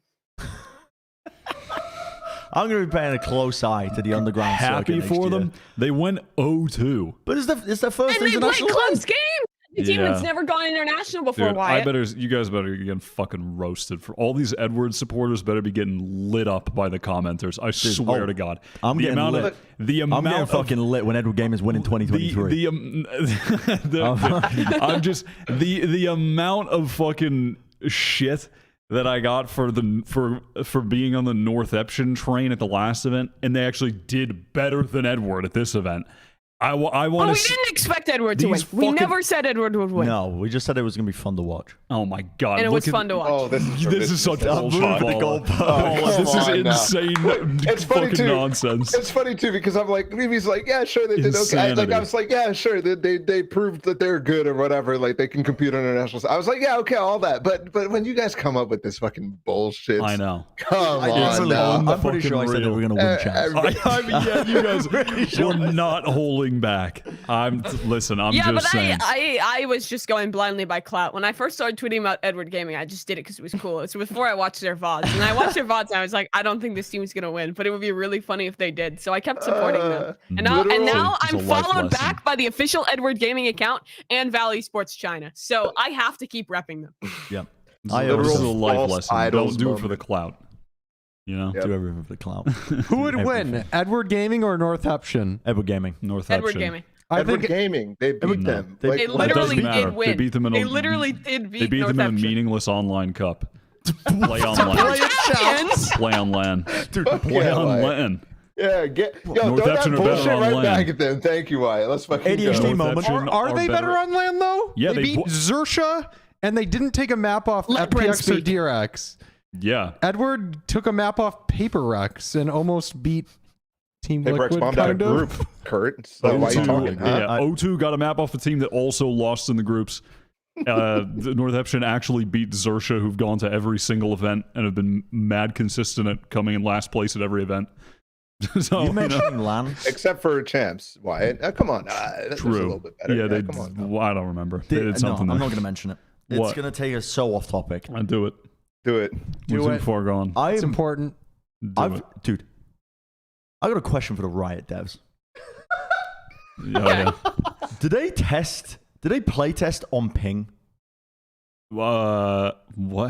Because this is related to LAN. When you mention the word LAN, it triggers something in my brain. Because I've been playing a lot of ranked recently, and when I play against Phoenix, I'm telling you, I was fucking locked in yesterday, and I was dodging those flashes. They were not on my screen, and I'm still getting full blinded every single time. And I'm wondering, when they were playtesting the Phoenix changes, did they do it on a low ping setting where everybody could... I'm not kidding. I've got video evidence of this. When a flash... I'm going to pull up your VOD tonight, Brent. I'm going to look at frame by frame, and you're going to fucking turn up improperly every time. This sounds like a skill issue, and it might be. I might be dog shit, but...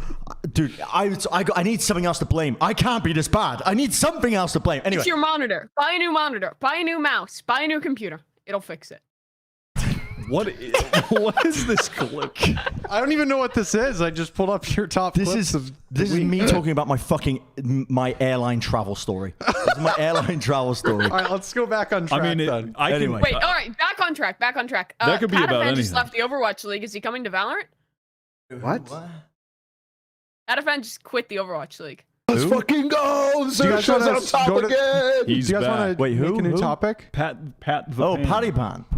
Patafan, the guy who was playing for Zersha and was fucking pounding in like early days Valorant, and then went to the LA Gladiators, won 2 titles in Overwatch, and is now left Overwatch. That's Is he actually coming so back to chad-like. Valorant for franchising? Yeah, of He course. absolutely deserves it. I mean, the guy was should a also freak. just do it for many reasons. He went to Overwatch League for a guaranteed bag, fucking shit on the Overwatch League, and then comes back for another guaranteed bag. That's very Chad-like. That is. I think he's got enough stock. Dude, Kurt, just pull up his profile picture right now. Just pull up Patafan's profile picture on Twitter. And Just also, pull it up. NA could join an America's team. Could do whatever. I think he's got enough your stock bro. to. Holy shit, dude! He's definitely got enough stock to find a fucking spot on a team for next year. Yeah. 100p, definite good. Yeah, let's talk about Leviathan. Were they surprising? I think they finished like exactly where they are. Yeah. I don't know if it was that surprising. What was surprising? It was is how much surprising because... No, it's not important. It I was was going to make a gag. Oh, okay. No, gags are better. Nope. No, too late. Oh, go ahead. Go on, Nope. Ball. Nope. Now it's your turn. Nope. It's your turn. Nope. It's your turn. It's your turn to speak. Ball, I'll make, but Ball was about to say what's surprising is how they made it through the group stage. Yes? No. I mean, close, but not exactly. What's surprising is how fucking good they were in the group stage, and then how they didn't look that good in the playoffs. That was what's surprising. But that's all I have to say, because they choked against Loud. Do you guys think the comeback that Loud made on them on Icebox, easy for me to say, like boomed them for the rest of the tournament? Because I think that was immediately after the group stage, if I remember correctly. I remember when did that happen? It was first match. It certainly boomed them for that rolled. match. They got like hyper fucked the next match. And they fucking came back and won. They didn't win a single round after that. Yeah. That was a booming. I think it definitely boomed them. That was also, I mean, this was when we were unaware of the fact that Loud's Haven was about to be fire. So they just picked it into them and got destroyed. Yep. What happened in the lower bracket for this team as well? Like what? FPX. Oh, that's right. And then FPX went on a bit of a lower bracket run. We can talk about FPX. Was FPX surprising? I don't think so. I think no. They made top 4. I think they made top 4. Good job. If they were finished earlier than top 4, that would have been surprising. Yes. Yeah, 100%. I think they finished. I mean, a respectable finish for a top team. Yeah. It's hard to back-to-back finals. Yep. So I will say I don't think that they I think they regressed a little bit, not too much since Copenhagen. Obviously, Shao wasn't playing as good. Sugetsu wasn't as monstrous as he was. But there was obviously moments for both of those guys. The thing was that as a team, they didn't really get much better. In fact, their breeze got way worse. Some of their maps got way worse. And the other aspect of it was that every team around them that they had to play got better. Like DRX got better. XSET was fucking crazy. Did Paper X get better? Yeah, I guess Paper X didn't get better. They bombed out, right? That was the only. That's the other team that would be the most surprising, I think, in this tournament, was the fact that they kind of just went out in the fashion they did in groups. I mean, it was. I don't know. I think this is a lesson in putting a lot of stock in a very situational comp that can really take people by surprise. But eventually, if one of the pieces isn't clicking for it, you're gonna stumble a little bit, because it was the bind map as well, right? In a deciding series, that was the big one. If we can pull it up, yeah, for Paper X, this is. Yes. We're going all over the place. This is what happens when, dude, I'm not cut out for this. Dude, I'm not cut out for this. You're doing great, kid. But the bind map was a future in the industry. The bind map was Leviathan. pretty defining, I think, because when you play a comp that's pretty familiar now at this point, it can get figured out with enough prep time, with enough tape on you. Even if I really do like this bind comp that they play, they have so many different looks for it. But to that extent, I think Leviathan were a great team for the amount of experience that they had in being able to shut this down, and a great lesson in terms of relying too much on these little, compositions that might throw people off a little bit by being unorthodox on certain maps. But yeah, it was quite surprising that they ended up losing in the fashion that they did, because, I mean, we're talking about the finalists here of Copenhagen. I expected this event to be their last success. I did not expect them to fucking bomb out of groups. I thought that the matchups were actually pretty decent. Like Team Liquid, I didn't really count Edward Gaming, and then Leviathan, which I guess I didn't really put any specific gameplay aspect on Leviathan, but they ended up being a pretty hard counter. Their pistol rounds and how much focus they put on pistol rounds and bonus wins. I think Leviathan was a lesson. I mean, we're going all over the place here, but Leviathan was definitely a lesson in how far you can get as a team if you have good ideas for pistol rounds and bonus rounds, because they won so many free rounds off of that. They won every pistol in the group stage. Yes, they won every pistol in the group stage, and when they lost the pistol round, you're playing with a cheat code. Yep, that's just not. If they lost the pistol round on attack side, they would force up the second round and immediately win it, because they would have another play to try and win off the back of that. And it was just, that's a lesson in just, if you come in with really good ideas for pistol rounds, for those strats, you can take away series just off the nature of that, because you can snowball your lead even more. I think if Paper X are going to follow, dude, now I'm going back to Paper X. Holy shit. I mean, they played against each other. If you're fine. Okay. You're fine. Thank you, King. What are we talking about? What are we talking about? We're talking about Paper X versus I just Leviathan really stopped in their paying group. attention for like last I mean, Paper X, I don't know. They played against a fucking red hot Leviathan. All right, they take that loss. I think the losing to Liquid is the more unfortunate one, honestly. Yes. I mean, they play against Leviathan. Leviathan win every fucking pistol. They're red hot at this moment. Shy and King are going fucking bananas. That's fine. That'll happen. I think it's just more unfortunate that they lose to Liquid, probably. Right? I mean, Liquid were good at this event, but you would hope Paper X win that game. Liquid were weird. By by the numbers, I don't think they won any pistol rounds in groups. I don't think they won a pistol round in a lot of the matches that they won, and they were just getting so many rounds won by heroics. Just by Scream, really, just clicking on heads as well. The team play was generally pretty good. Their gun rounds were good, but yeah, weird team for Liquid. That is one team that is in desperate need of a rebuild for next year. Just holy shit. Just get all the fucking mech lads. Yeah, I mean they've got good pieces. Mechwid. Yeah, they've got good pieces in Liquid that they could work off of, but something is just so odd about that team. They feel like just the antithesis of the thinking man's game, which is so funny because Sliggy was a fucking analyst on that team for so long. He was a coach for that team. But yeah, I don't know. Probably why I left. Yeah, I don't know. Just weird team. Weird fucking team. Let's talk about the groups just in general here.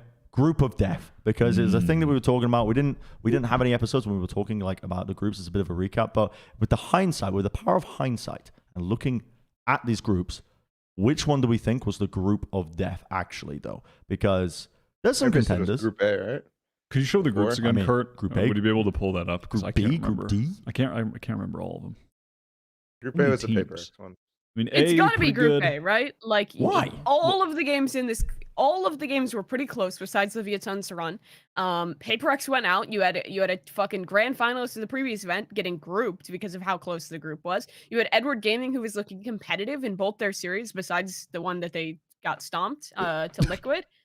Isn't the group of death though like a group where it's just looking competitive in both their series, except one of the two series they played. They played two series and lost. Yeah, both. but no, everyone's the best team in the world. Okay, that's fine. Isn't a group of death though? They had one okay, close that's fine. map. It was 2 competitive series. They lost in OT to Liquid. That's on fine. the second map. Yep, It was that's 2 fine. competitive series. It was competitive series with PaperX losing. Team Liquid and Leviathan made it out. It's probably not the teams you would have expected to make it out. So, deathiest group right here. Isn't it the opposite though? Like, isn't it a team? Isn't it like the group where 2 teams just had no chance of making it out? Isn't that No, what the it group means? of death is the closest group. Yeah, the group of death is the one where the most unexpected results. Anyone yeah, could it's like die. anyone Yeah, can, yeah, it's it like is the closest actually, that yeah. anyone Anybody can can beat win. anyone. Because specifically there's really good teams in it. Yes. Because Not I because would've there's said poo teams in it. Group B. No. No, Yeah, because the Reykjavik group. the problem is Group B is just Zeta and 3 Boom. Just competitive teams and Boom. Zeta and Boom was not Boom competitive. and the Well, I guess they finalists. It's just. Like, it's Okay. it's rap. Okay. All right, So what- what's Group C? Wait, one What is second. Group I need C? to clear my conscience before APAC kills me. Boom was competitive. Boom was competitive. Fuck off. Boom was competitive. I mean, they Boom and Zeta are great, but also they were in the group with the 2 fucking finalists. Yes. It's a wrap. It's just But I think it's just it's group-based group unlucky death. placement. You got trolled. You're in the group with the 2 finalists. Yeah. Like it's fucking bananas. You And can't I win. don't think Boom were competitive. No. Come on. They definitely weren't. I just don't want to. I don't. Okay, But also, alright, cool. It was I'm their glad first we don't- tournament. It was their first showing. They Yep. got the experience This narrative. guy's spinning. All right, This guy's Group Yeah, C. give them the spinning. fucking EDG buff, like which Yep. the EDG recap that Mimi gave on them. It's the same thing. What was? I think Group C ended up being fairly well. Kind of. No, kind of, but it's clearly not the group of death.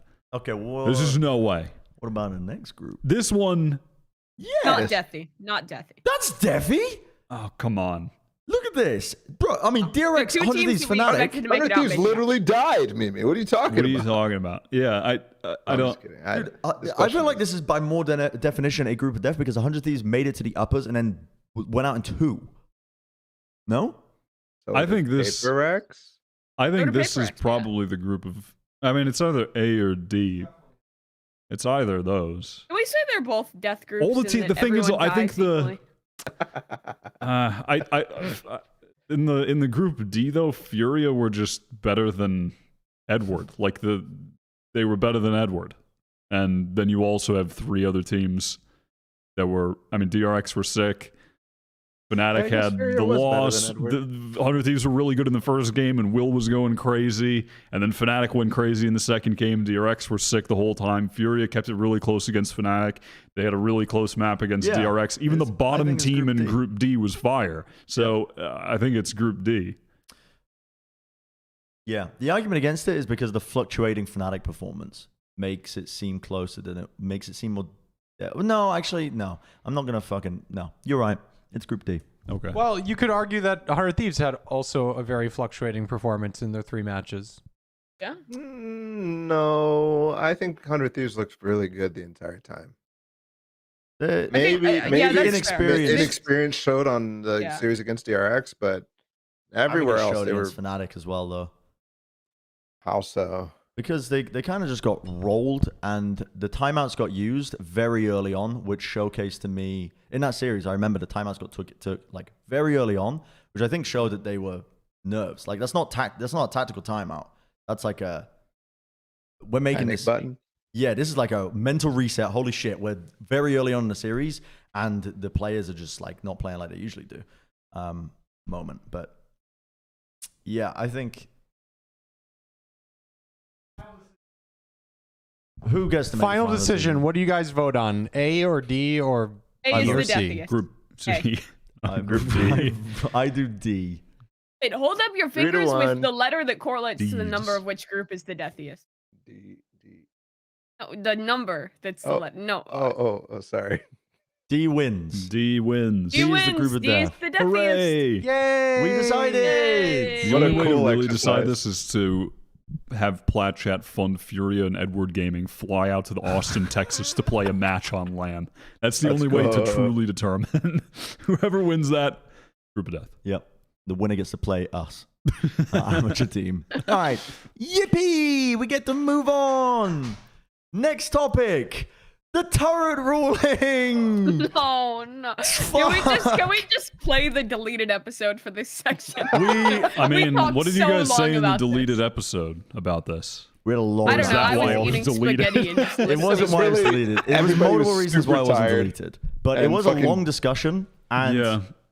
my initial thoughts, for me personally, was I looked at it in the moment, and I think this would have been a really difficult call to make for the admins because I watched that and I was like, holy shit, the turret just lost them the round. That would have got them to OT. There's a 3v2.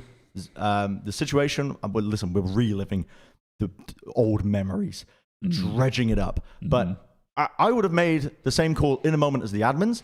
But that's also why I'm not an admin, because it's a really fucking hard job, and there's a reason you need consistency with it. And I think the kind of conclusion as well, I mean, Josh isn't on the episode, but Josh was bringing up some really valid points over this, which is you need to have consistency in the rule set, and you can't just pick and choose a decision on when to enforce bugs affecting rounds for when a team loses a round.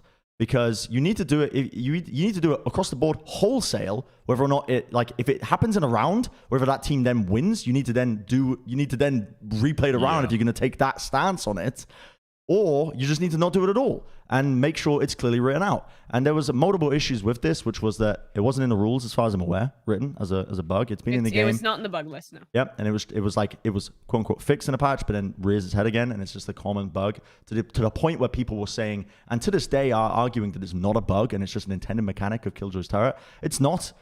The turret should shoot at the last known location. It's because when they move out of the line of sight, it snaps to the 180 and it resets. So it is a bug. But I think point being that it's a replicable bug. Like, it will act the same way every time. That's a really important point.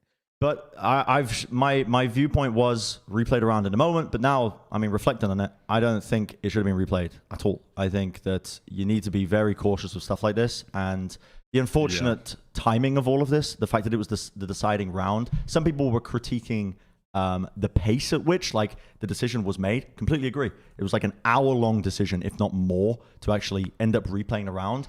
I think that was more down to technical limitations as well. The fact that the game state ended, it was a deciding round, so the game state ended, they had to come up with a decision and then remake all of it. But when the broadcast is running through the motions as well, the production staff are just going to, winning moment, we're going through it. Celebrations, blah, blah, blah. You got to go through the motions fast. You can't pause to make those decisions. And hopefully this is something that gets cleaned up really heavily. I think this is an eye-opening moment as we head into 2023. And 2023 is going to be a great opportunity as a big reset with the rulings, making sure you get the consistency right with this, making sure you get the admin decisions right with this, and you can have a clean slate for it moving forwards as we get into the real professionalism of 2023 with the partnerships. This is going to be a big opportunity, big learning moment. I hope Riot learned from it. I'm sure they have, because listen, it was handled in the moment, I think, as best as they thought they could. But listen, you got to admit that a mistake was made here with the way it was ran, and hopefully it ends up being learned from and doesn't end up happening as well for the future. Yeah, my fear though is that this is now the second major incident at fucking the biggest tournament of the year.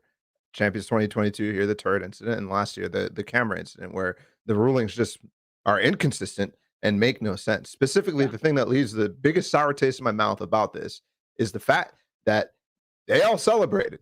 I think this is the second time that they celebrated, and it's fuck yeah. This is the first time. Okay, this is the first time. Yeah.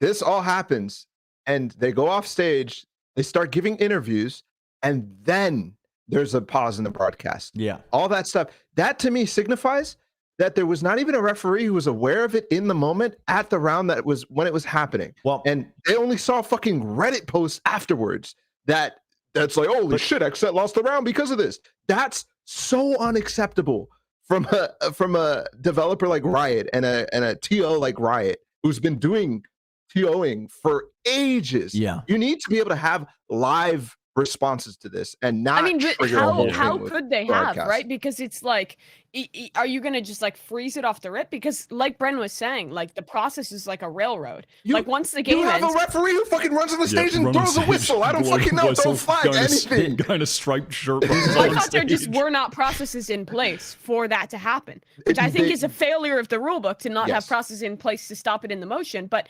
I just imagine that there isn't a process like that where they have a system where it's hey, hey guys, we're going to wait for the ref to say it's okay to celebrate before we start the celebration stuff in motion. But that's a fault of the system, not of the But also, ruling, broadcasts don't work that way. You can't just take a pause every time that you have a winning moment in the broadcast and wait before the players celebrate. I'm not saying that. I'm just, even in the middle of the celebration moment, like, you have to have somebody who's literally is proficient enough to understand that a bug just happened. A coach needs to report it, something like that. There needs to be processes in place for. I feel like it was done as fast as possible. No? Absolutely not. No, I agree with the fact that the process is missing, but there's no way this was done as fast as possible. The players were taken to separate rooms. The admin saw a fucking Reddit post or something, finally got flagged way after. For sure. Was it way after? I mean, but but they took the players to separate rooms to separate them, so they couldn't talk more. I'm not trying to be like I love John Riot here, but I think they were taken to separate rooms so that it could be like, hey, we don't want them to talk to each other, we don't want any information, but we deliberate and see if this is actually worth replying. Yeah. Yes. So I think this was done I think the decision was being made though as fast as it possibly could. It just feels like, so here's from what I know. Celebration happens, players go their separate ways, but immediately as they came from the break, and normally you do the post-match breakdown on the analyst desk, they did not have an interview. The desk was filling, and there was a pause. Yep. The desk was filling, which signifies to me that in between the time of the winning moment and the 5-minute break or whatever it was, the fucking highlights at the end. That's and then like the break, a 5-minute turnaround. That's a 5-minute turnaround where they realized something was wrong. That's 5 minutes. Well, yes, but 5 minutes is fucking a long time. Yeah, for them to realize. We don't know if it was shorter or not because we were in a break and it was in the motions. Yeah, but it was in the motions of the broadcast. Angel gave a fucking interview to other broadcasts in the middle of all this. Yeah, they released the players completely. And I agree with you that was butchered because I think that's an issue with the amount of moving parts, the fact that the communication channels obviously wasn't communicated effectively, but I think the fact that they were thinking over a decision 5 minutes on the other side of the break and making the desk fill shows that they were thinking about the decision very quickly. Like they realized quickly. I don't think there was a Reddit post posted like immediately. I don't think they were scouring Reddit for it. The decision was being made immediately. It was instant on Twitter, on Reddit, all that stuff. But a decision was being made within 5 minutes, which I think. Listen, it needs to be instantaneous, but the motions of the broadcast, the fact that when the game state ends like that, the final round being won, they can't just fucking pause it and reset and go back like that easily. It's just a limitation of the engine of the game. But I think this was handled a lot better. I don't want to keep fucking trying to earn good boy bucks for next year from John Riot here. But it was handled a lot better as well compared to the last champs of 2021, where they replayed and gave 7 rounds to another team the next day. Day. Like, the thing is, if it's being handled better than that, the reasoning is because they're fearful of fucking it up that hard again, because they still fucked this up this hard. Yeah, this is still a major. I don't think anyone's arguing that it wasn't messed up. Like, I mean, isn't even just part of the base issue as well, though? Isn't the rule itself that is being referenced is quite open ended? It's just. Up to the discretion-based rule. Yes, it's up to the determination of the admins in the moment. Yes, and I think it also definitely made it a more awkward situation, given that it was the last round. So yeah, they can't just because it's who the fuck knows? It's pure speculative. But perhaps if it was an earlier round, they would have paused it.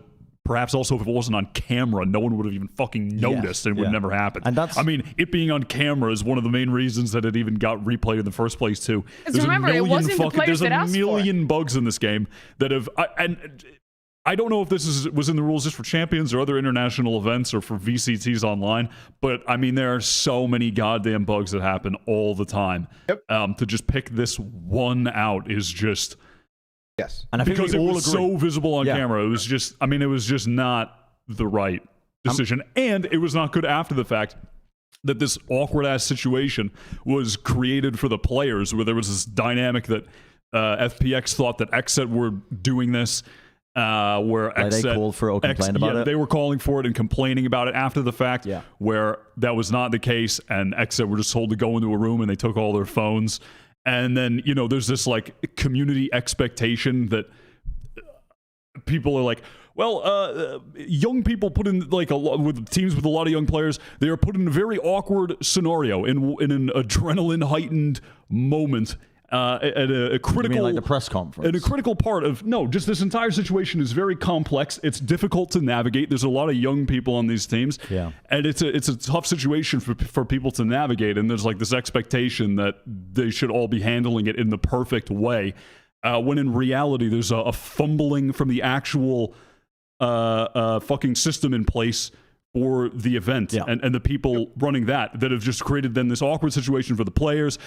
And then it's just this whole fucking mess where there needs to just be it's what Balla said. I mean, it sounds fucking funny, but there should be a guy that can not literally run up on stage in a striped tee and blow a whistle, though I think that would be fucking hilarious. I would love to see that, actually, if they had a ref at a PC who could blow a whistle and run on stage, and that would be fucking awesome. So I actually think they should do that, but there needs to be some kind of thing in place then that, and I know it's tough because I guess it's, it would be the last round, so you need some way to communicate with the players, but so it's a fucking mess. And there needs to be something more strict with the actual rule itself that these players and the admins, whoever, are abiding by, that is not so open-ended, because now we're also That's the issue. In this place where there are a million bugs that aren't on camera, that don't get rounds replayed, and this one it's fucking chaos. Earlier in the tournament as well, in an awkward situation. The reason, it puts into the spotlight as well. I mean, this was called into action as a replay, presumably because it was for top 4 in the event, at the biggest event of the year. But what if it happens in an earlier game? Whatever happens in a fucking open qualifier match? Is there going to be admins with the same kind of again, are they going to be focusing super hard on, replaying rounds in qualification matches? The team's going to be bringing stuff up where there's no evidence for it, where a game might not be on stream. It's the consistency is the thing that we all agree on, right? It's just across the board. There needs to be consistency with the rules, consistency in terms of how you're approaching it, regardless of if the round was won or lost. Like, if a bug affects the round, are you going to replay the round, or are you going to accept that the bug was a part of the game and it's just a part of the life? I think we're all in agreement with that, and I think and it's not cool how I don't like how it was handled after that. Just fucking threw the players to the wolves either. What was the official response from Riot afterwards? Because I think it said that the admins replay the round. It wasn't like XSET came to them. There was nothing wording that. I think part of the issue is that, inherently, I think you brought this up on the deleted episode, Balla, but the fact that callbacks are the key to comedy, it only got replayed because it was shown on camera. There was plenty of bugs that were not on camera, that were never shown, that didn't get replayed. Like the KO knife, I think, is the best example, in that there's multiple cases where a KO knife will should scan people and doesn't scan them and gives wrong information, similar to this bug. But it was only replayed because it was seen. And I think it was literally just a case of this is a higher stakes situation. This is a winning moment. So they felt like they needed to take some action because it was a team getting eliminated. I think it was just the pressure getting to a person and the people kind of caving under that and making the wrong choice in the moment, which I think doesn't necessarily show something wrong with the specific admins or the specific decision that they made. Because like you said, Bren, you would have made the same decision. I probably would have made the same decision if I was an admin. I think there just needs to be systems in place to take the person out of competitive integrity as much as possible. Yes, that's why you have means concrete there needs to be rules. Very concrete and clear rules about which bugs are bugs and which bugs are not bugs. And what actually any of this means, which is very hard in a video game, but it's just that needs to happen, because otherwise we'll just have troll moments like this, where because of a pressure of a situation, a wrong decision is made and there's chance of implications. Imagine if XSET won. We would have lived in a fucking terrible society. So I don't fault the person. Who made the decision, but the system needs to be better. Yep. No, I think we're all agree. And to your point as well, talking about how the accountability, I'm convinced in the original tweet they mentioned that it was the admins who noticed it and asked for the round to be played. But then and it was part of the issue then as well is there's no communication to these players, because you're hearing them talk about it after, and FPX don't know what's happening. They think that it's they're just convinced that XSET called for it. They don't know what's going on. Yes. And then you have the XSET players that are under pressure, and if you heard them talk about it after, I think Def and Psycho, weren't calling it into question, because all the XSET players and the coaches were tweeting saying GG, we gave it our all. we're so proud of the run we made at champs. Like there was no salt in the post-match shoots. It's instantly after they lost, like the first time after like for 5 minutes. Like I mean, it's understandable that FPX doesn't see that though. However, I will say that because they took their phones. Yeah, exactly. And they're in the middle of the fucking winning process where they're going to give interviews, all this sort of thing. So and this is the only update they gave. However, I will say, like we're kind of moving away from like the actual bug itself. There's something to be said about FPX putting themselves and making themselves the villain after that. Yes, I think the things that XSET are saying like are valid. Yeah, everybody's gonna be mad and whatnot, but you have to still be professional. And they kind of treated the XSET players like shit, with the assumption that XSET, called for the replay. Yeah, but still, you still don't. I'm willing to throw them a bone a little bit because, like what I was saying, high pressure scenario, the fucking adrenaline's rushing through your veins. Yeah, exactly. There's a community expectation that all these fucking young ass kids should know how to navigate complex, high pressure social situations where there's fucking millions of like a million people watching. Yeah. It's fucking ridiculous. Which is why the actual system in place should be good, and there should be communication for these people so they're not just fucking thrown to the wolves. It's crazy. No, I think the TLDR is like everything about this was a systematic issue. I think all the people who are involved in it all made honest mistakes under extreme pressure, and it had big implications, and it should be taken as a learning opportunity to make things better in the future. Yep. Agreed. I guarantee. Dude, this was way better than the deleted episode segment. We were just waffling for like an hour on this shit, and it was just like, I was like making arguments, and Josh was refuting me with like some Sherlock Holmes shit. And it was just me being like, what? I was just sitting in the corner, like typing titles. I wish Josh was here right now to answer for putting 2 EU teams in the finals. Yeah, but he's on vacation. But I wish he was there to answer for that bullshit. He is on vacation as well. He's taking a well-earned break. Anyway, okay, that is the first part of this episode. The camera's frozen. Oh no! We're back. Yeah, we're fine. That's the first part of the episode. Guess what? We're taking a break, and when we come back, we're going to talk about 2023 in detail, the rule set, blah, blah. Anyway, see you, bye. I'm going to go make smoothie. Wait, you can still hear me? Okay, well, I need more water. I need a little bit of a break as well. Now that we're on break, I hate those guys. Do we have any members or anything?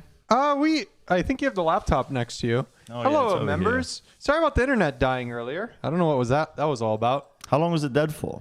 Like 3 or 4 minutes. I just ran upstairs and turned off my PC. I don't know if it was my computer downloading. Just like downloading a Windows update or something? Yeah, Windows update. Yeah.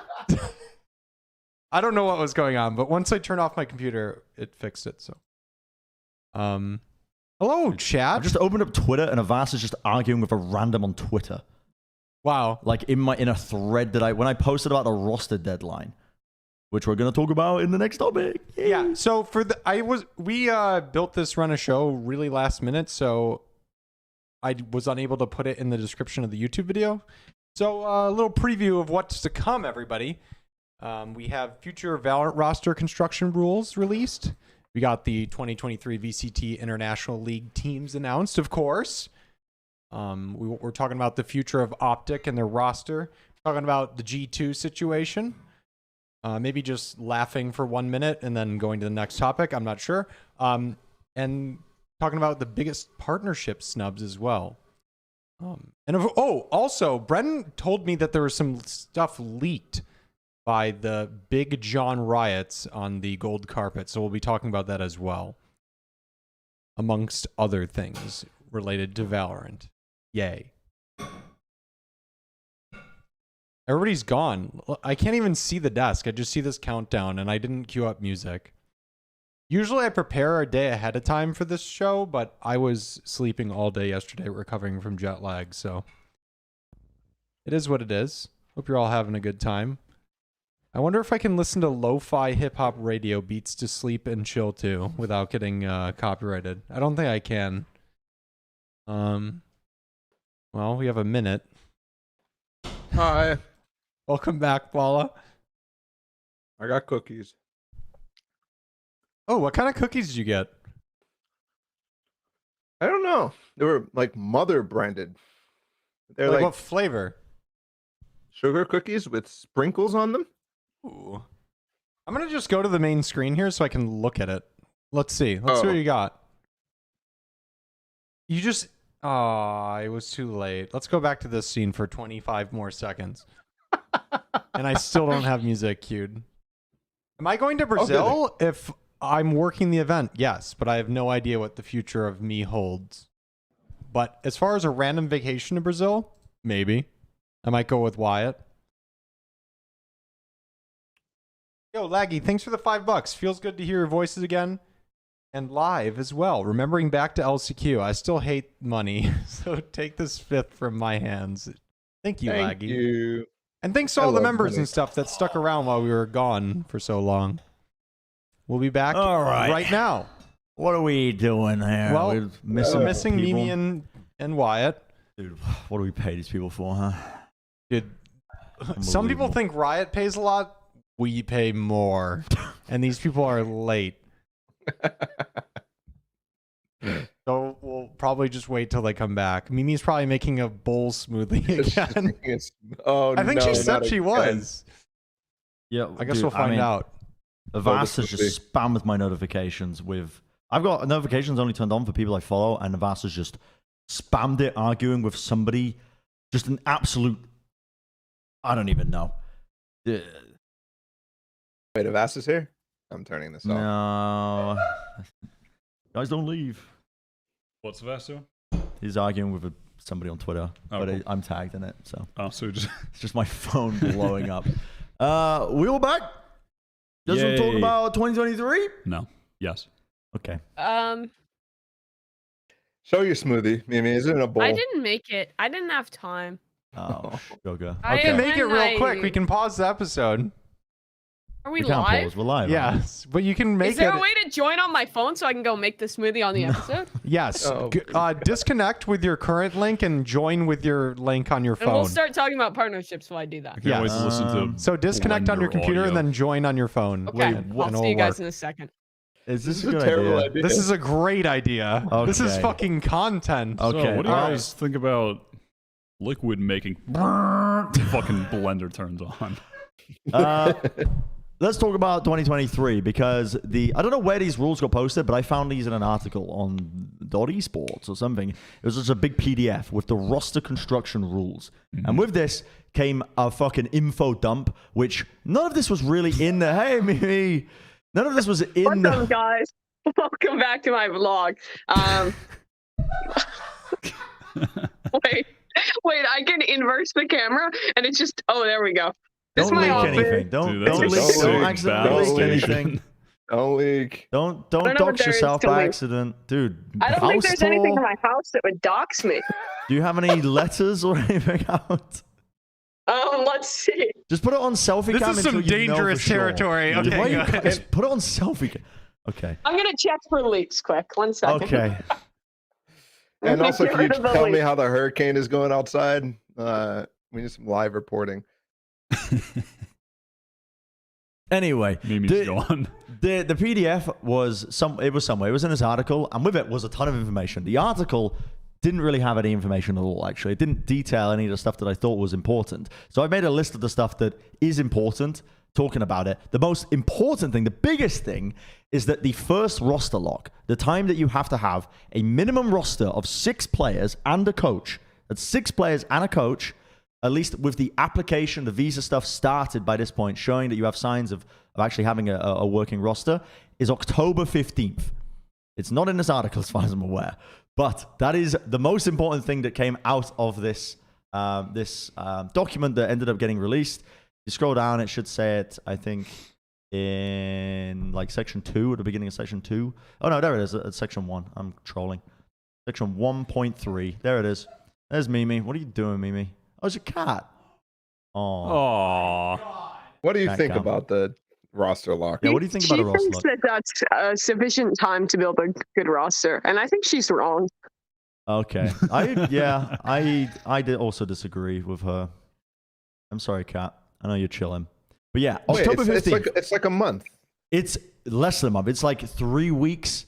Okay. Just over 3 But weeks. also, Aren't you trolling a little bit here because it's the initial roster lock where they have to report a roster? That doesn't necessarily mean it's the final roster that they're going to show up to Sao Paulo with. Absolutely. That roster lock is way later. But there's okay. So yeah, just to clarify, there is time after the October 15th to add players in to the roster. But by that point, you have to showcase by October 15th. You have to showcase that you have 6 members of a team. And the application is started for the visas, which means you need to have players signed by this point. The buyouts need to be paid. The fucking roster mania needs to largely be over by this point in just 3 weeks. We are entering, it's going to be one of the most fucking insane eras of Valorant in terms of roster building ever. It is going to be all over the place. And it's, unfortunately, if you don't know why this is, it's because the US visa process is a pain in the fucking ass. As Mimi makes a smoothie. The US visa process is a pain in the fucking ass. I'm getting so distracted. It takes a long time to get visas, so you have to show that you're starting a process. It can take up to 4 months sometimes as well, which is why they're making them start in October. And you might be also wondering, another question that you might have is, well, why is the roster lock not independent for each league? Why is it the same for the Americas, for APAC, and for EMEA? The answer is because these teams are eventually going to be competing against each other at some point, especially as they enter the Sao Paulo League. So you can't, or the Sao Paulo tournament, you can't have different roster locks because then you're adding an advantage, I suppose, to other regions in terms of the decision of when they can build rosters. It has to be consistency across the board as we enter this. So this movie is going to absolutely slap. This is absolutely going to destroy. But that was the big news, was the roster lock moment. Because we are going to enter just pure fucking chaos over the next 3 weeks. I'm here for it. I think it's going to be very entertaining in a sick and fucked up way. I wonder about the roster lock thing, whether that could actually induce orgs or partner teams to...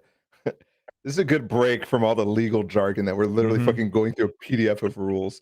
But I wonder if it's going to lead to teams over building their rosters specifically so that they can have room to trade within that period of time between 2 weeks or a month from now and the rest of the season. What do you mean by that? You mean like just adding a bunch of players? Signing everyone. Just sign a bunch of people so that they have more room to be flexible later on. Like as they actually get the team together, as they actually see how they work together, all that sort of thing. So we can avoid 100 Thieves moment. Yeah, so there is actually a limit on terms of when you can make changes at the beginning of the season. There's a mid-season portion where you can make changes again. But I think the 1st of February is when... I'm just waiting for this Splendor to get turned on, man.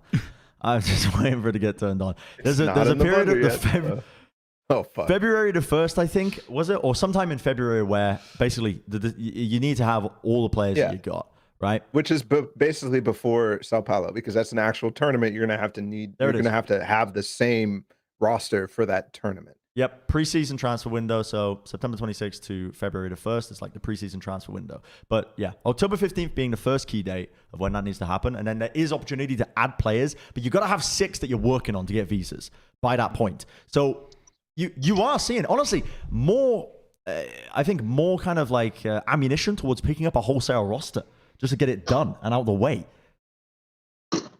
Maybe, yeah. Plus 1 extra person, yeah, plus 1 extra person. I would say that it'll be. It's. I don't know. I'm gonna run this smoothly. This is the same camera. Okay. Are we ready? Yeah. Yes. Do it. What level do you put it at for a smoothie? 6? Max. Blend that shit. Well, start it slow and wrap it up. No. Okay. Yeah, that's actually smart. Is the top secure? Oh god. Hey, what just happened?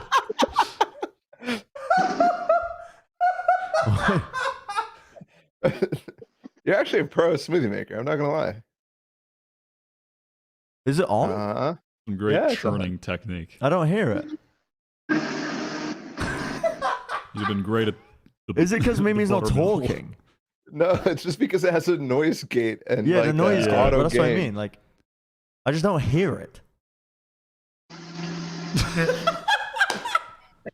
Okay. Yeah, but I mean, as I was saying, I think that it's going to be really interesting to see what teams can put together in this time. And I also know that the visas are really, really extra difficult for America. So it's like, are some teams going to get trolled if they're bringing people who don't have a U.S. visa right now? I don't know. So Brazil and Latam. a major portion of the league. The other thing too, Brent, is that within all this was you could have a single person who's not a resident of your league. Yes. And there's no rules on like the Brazil teams needing to keep Brazil players or whatever. That stuff, not in this. Yes. So you can, if you are a Brazilian team, you can actually pick up US players on your team because they are part of the Americas League. And the same for EMEA, or they actually detailed this, I believe, in that document as well. They said if you're part of the European portion of it, you can actually pick up players and have on your roster 4 players from places like Germany and also Nigeria as well. I think they used like a country as well there just to Middle signify East and how North much Africa. you can actually pull from, like in terms of just the region as well. You are not limited in terms of the countries of which you can pull from as long as they are within your territory of your league, the Americas, EMEA, and also APAC as well. So that means you can have 4 from anywhere. You could mix and match rosters. I don't know if any team is going to go down that path. They might, but language barriers become a problem pretty quickly. International team. One international team. What about a team like MIBR who doesn't have a particularly good roster right now, but it's made it into the franchising league? Like, nothing stops them from just like being MIBR, but like picking up FSET, or like picking up OpTic or something like that. They could just do that, right?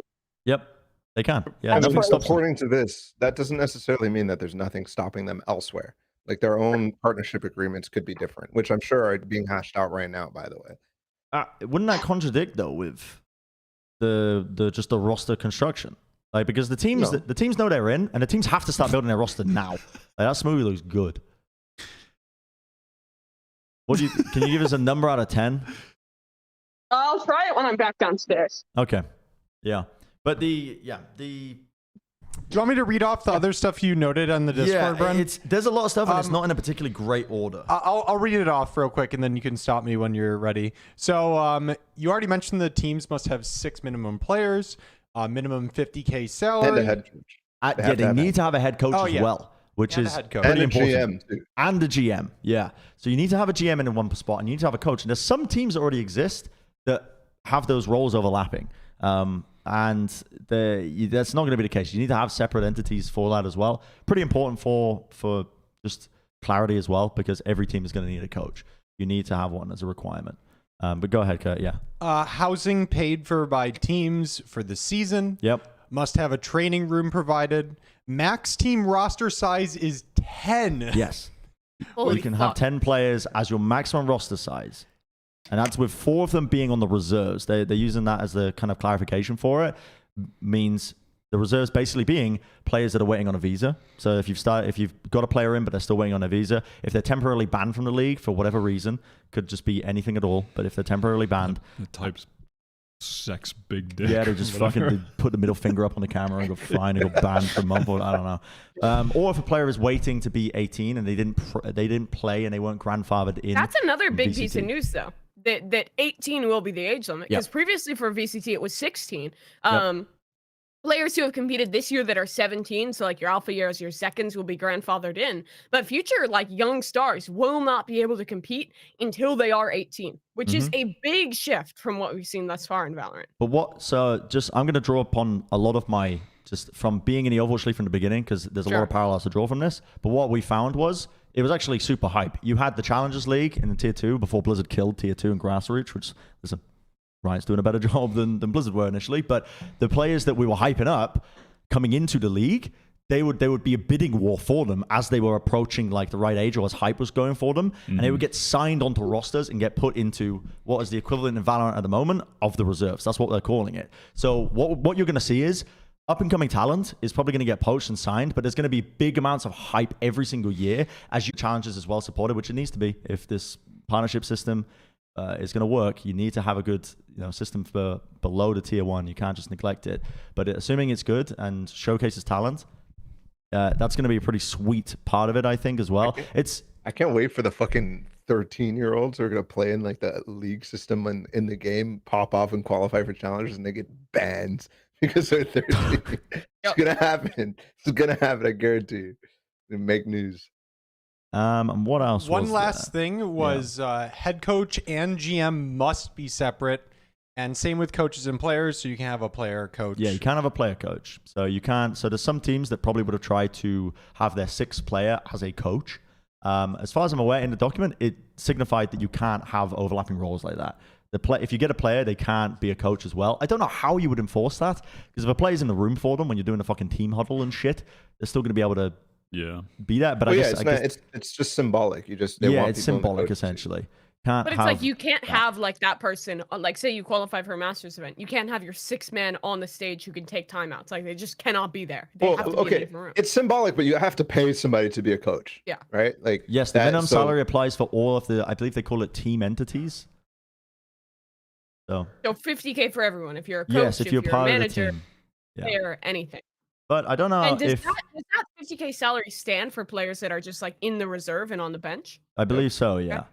Yeah, that's good. Across the board. So 50K, if you're living in Los Angeles, is not a lot of money at all. It's actually less than what the Overwatch League started with on their salaries. Because especially when you consider inflation and everything else, but it gets offset a little bit by the fact that teams have to pay for the players' accommodation. They have to find them accommodation and pay for it, I believe. So yeah, they do. That's a huge chunk of which they would be otherwise paying on rent and stuff. They would otherwise go towards it. I mean, also this, players are getting paid way more than that in NA right now, at least anyway. I mean, that'll be perhaps more helpful to some of the other regions, because I'm not familiar with what salaries are like. It adds consistency across the board. Yeah, that might be part of the reason why Paddy Fenn is potentially coming back 100%. to the league, because he probably was not making any money on Xerxes. Yeah. I think wasn't that cited as a reason?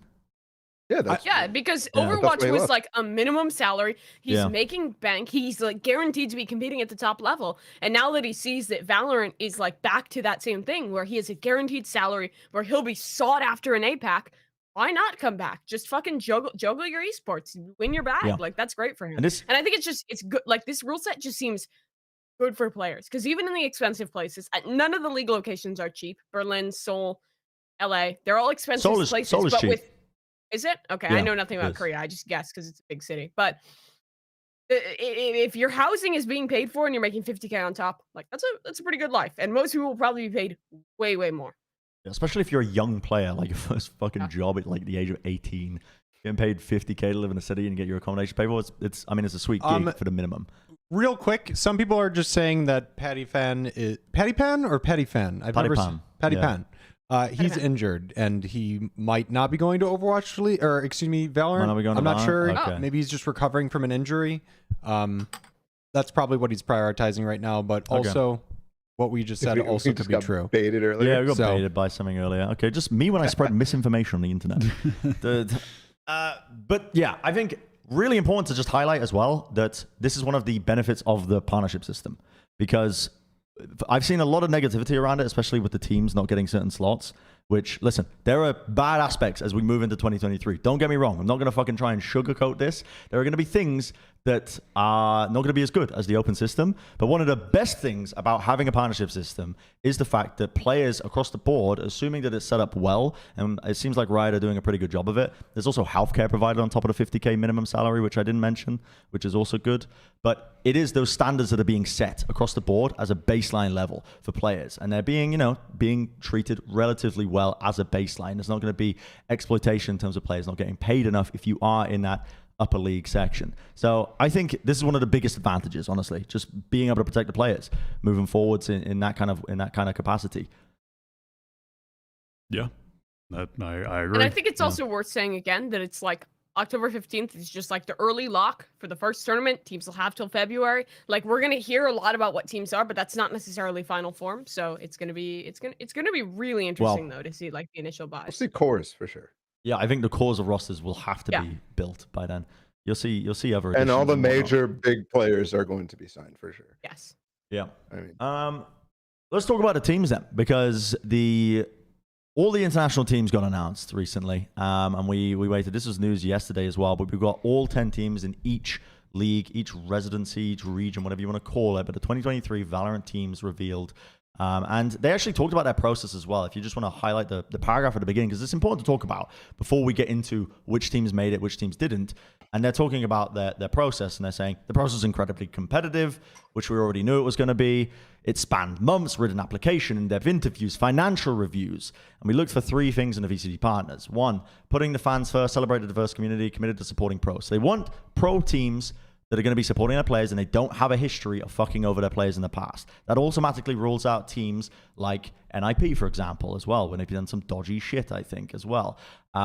You could argue as well that should have included maybe 100 Thieves with the way that they treat their players at the beginning of 2022 with some of them. But listen, I think 100 Thieves probably make up for it in other aspects as well. But yeah, organizations who created a strong connection with fans for engaging content. Basically, who were the most fucking clouted orgs? Clout was important in this because obviously viewership drives the success of the partnership system. So you want the orgs that are going to be driving viewership. It's probably why Sentinels made it in. And organizations who build for the long term with a focus on sustainability. Basically, what are your financials looking like as an org? Are you going to be wishy-washy? Are you going to be flaky? And this is the big one at number 3 because we'll quickly look at the teams. But when we get onto OpTic as well, I want people to keep that in mind in terms of just the long term and focus on sustainability. Because the biggest argument, I'm not going to get into it right now because let's just look at the teams in each region, and I'll just stop monologuing. So TLDR, it's money, clout, consistency as the 3 metrics that they base their stuff. Yeah.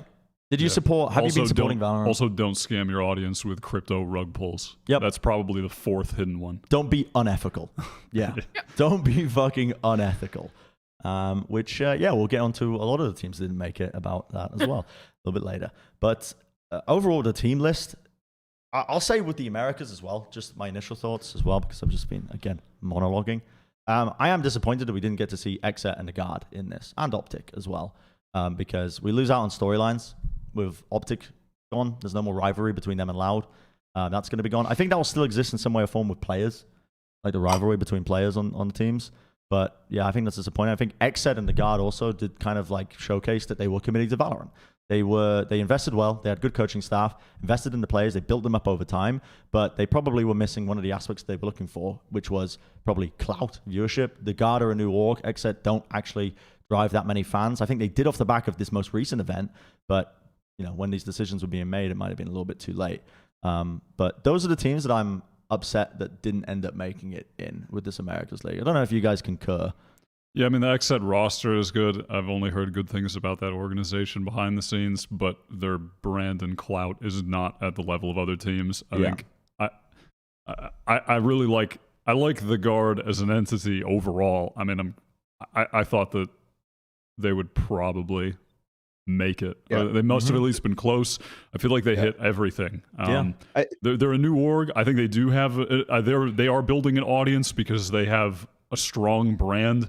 They have content that pulls real numbers for their own channels. They have young, talented players that have been able to build brands this year from their successes in the scene. I'm kind of surprised they didn't make it, but hopefully they stick around in the tier 2. I mean, I'm sure they will. I think they posted something about that and wanting to continue. I respect what the Guard have done in regards to building their own brand identity. I think they've done a great job of that this year. Just kind of, I think specifically like that this team is the team that's newest, who's literally built from the ground up with all of their ideals like as core tenants. It felt like the brands, the content, the fans, and just coming at it with actual financial backing. So yeah, I was surprised, but the rest of the teams on there, obviously most of these guys fit. The only thing I'm really concerned about is that I don't really see these guys having proved that they can develop really competitive teams from the management aspect. And I know that wasn't a value that they were really caring about, but that concerns me about the longevity of NA being competitive in the future, for example. I think the longevity of all the regions being competitive. That's a really valid point that you bring up, Bala, about this. And one of the negatives going into 2023 is that the open circuit removes the ability for the best of the best to compete. I think they've made great compromises with the Ascension, right? Talking about Ascension with teams being able to play in it and actually earn their spot in the league if you win in the tier 2 below it. But a reality that people, a bit of a reality check here is that honestly, there's been some dodgy roster moves by some of these orgs in the past as well that have made spots and made, got placements in it. There's been dodgy moves. And there's no guarantee, just because you have access to a great pool of players now moving into 2023, that the teams are going to be able to build good rosters with them. There's no guarantees that the rosters will work out. There's no guarantee that you're going to have the best of the best compete next year. If you look at it from a very black and white point of view, the 4 best NA teams of this year, 3 of them didn't make it. Yeah. So 100 Thieves are the only one that made it, and fucking of course 100 Thieves are going to make it. But yeah, and so that I don't know. That's the growing pains. That tells you something. It's the growing pains of a partnership system. It's the growing pains of it, because there's going to be teams that are not competitive in this first year. I'm telling you now, we're going to be watching the split, and we're going to be like, fucking out this team again. And specifically, I mean, some of these teams have made horrible roster decisions.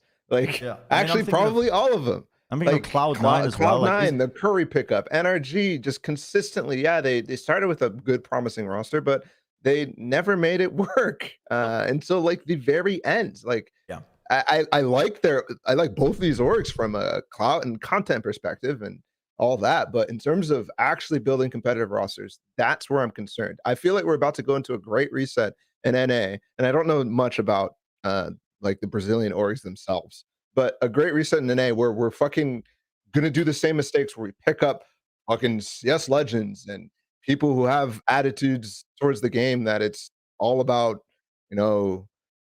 basically how we started in this game, which was how NACS went. I mean, a lot of people. I think it's easy to look at EG as an out, as like as a clout liar. That's a fucking terrible phrase. But they have like clearly the least clout of any of the fucking teams here. Period. But I trust them more than most of these teams. Like Potter was actually able to fucking cook this year with no names. So, I mean, that I have more confidence in that than these teams that have a fucking infinite money glitch but can't put together a win. Like that's it. That I have more confidence in them. I mean, I think there's also, I think in Brazil there's been mad talented players since day fucking one, and it took a long time to put together a team. I mean, you remember when I was fucking ranting and raving about that region needing a super team for the longest time because they could compete at the god tier level because they can, and they just proved it. But there's also still like we didn't see Heat for like a second this year. And he's still cracked. Like there's still mad talented players in that region that we just have not seen. I think there's been some serious misses in roster construction there. I mean, I don't really know much about LATAM outside of the top 2 players in Shands, right? Like they lost him, and now he's on NIP and not on any of those teams. And sorry, go ahead, I interrupted. But I mean, I think some of these orgs in NA, they're gonna fucking win on accident because they're just gonna buy out the top players that are available because 3 of the 4 best NA teams didn't get in. So it's going to be hard to fuck up. But it's more so looking at probably a bit later down the line when the new players start coming up and that kind of thing. I mean, though I'm sure there's going to be some misses straight off the jump too. But for some of the teams, it's going to be hard to fuck up when Zekin and Cryo and Ye and FNS and all these guys are looking for teams. Mimi, go. What? I can tell Mimi wants to talk. I am afraid that so many of these teams are going to fall into the fucking super team fallacy. If we can pull up the list again, let's just do a cloud evaluation down the line. Sentinels, NRG, Cloud9, all teams that have like struggled to build like a title winning roster. Besides maybe Cloud9, they've been able to do that. EG has shown the talent development. 100 Thieves has shown leaning back into the talent development. But I'm really afraid that some of these orgs that are going to kind of try and start fresh are just going to go for the hyper clout. Sentinels especially. What are you guys going to do? You already own 10s. What's next? Are you leaning into cloud, or are you actually going to build a hyper competitive roster? I'm really afraid because I think in a lot of games there's always orgs with a lot of money that get in the super team fallacy and create a squad that has good players but can never get results. So that's why I'm super disappointed that we don't have the teams that showed the dedication to building from tier 2 and creating like sustainable NA rosters. I think EG was an example. I think Guard was an example. I think Exet was an example of teams that got the mentality right as to how to build things. So now the question is for these big hyper giga cloud orgs, who is the team manager that you're putting in position to build these rosters? Because it has to be someone who will lean into that same mentality. Because you've just lost out on some of the people who have been able to foster and build the best possible rosters to like create consistent success. So for those teams, it's a big fear of mine that they're going to pick the wrong people, or they're going to lean into brand value over success in the server and roll. But we'll see. You need to build for the culture if you want success in NA. You have to build for the culture. Let me tell you this as well. I'm going to give you some free fucking consultation if you're watching this as a partner team right now. The biggest pickup you can get is the fucking foundations, the structure around it. I talk about this all the time, basically. Teams with good GMs, coaches, and talent development are the ones that are going to see long-term success. You look at 100 Thieves. They fucking did reasonably well for their first performance on the international stage, partly because of that reason. Teams like the Guard as well, teams like XSET. That is what is going to be the bread and butter. The Guard would be, I think the Guard are the one. This is the bread and butter of it. I mean, they built a team of essentially no names and Saya, who got discarded from T1, and also like they were like a top was such 14 a good example. So. Like they always made roster changes and got better every single roster change because of like the decision making of putting Don as a GM and like letting him make those decisions. I've seen this repeated many times, and it literally comes down to if you're blinded by the clout and you're trying to build a super team without an idea of how you're building it, you're just picking up players with they're clouted. They're good players. They're there's a lot of hype behind them, but you don't have ideas behind it and the way you want to construct rosters.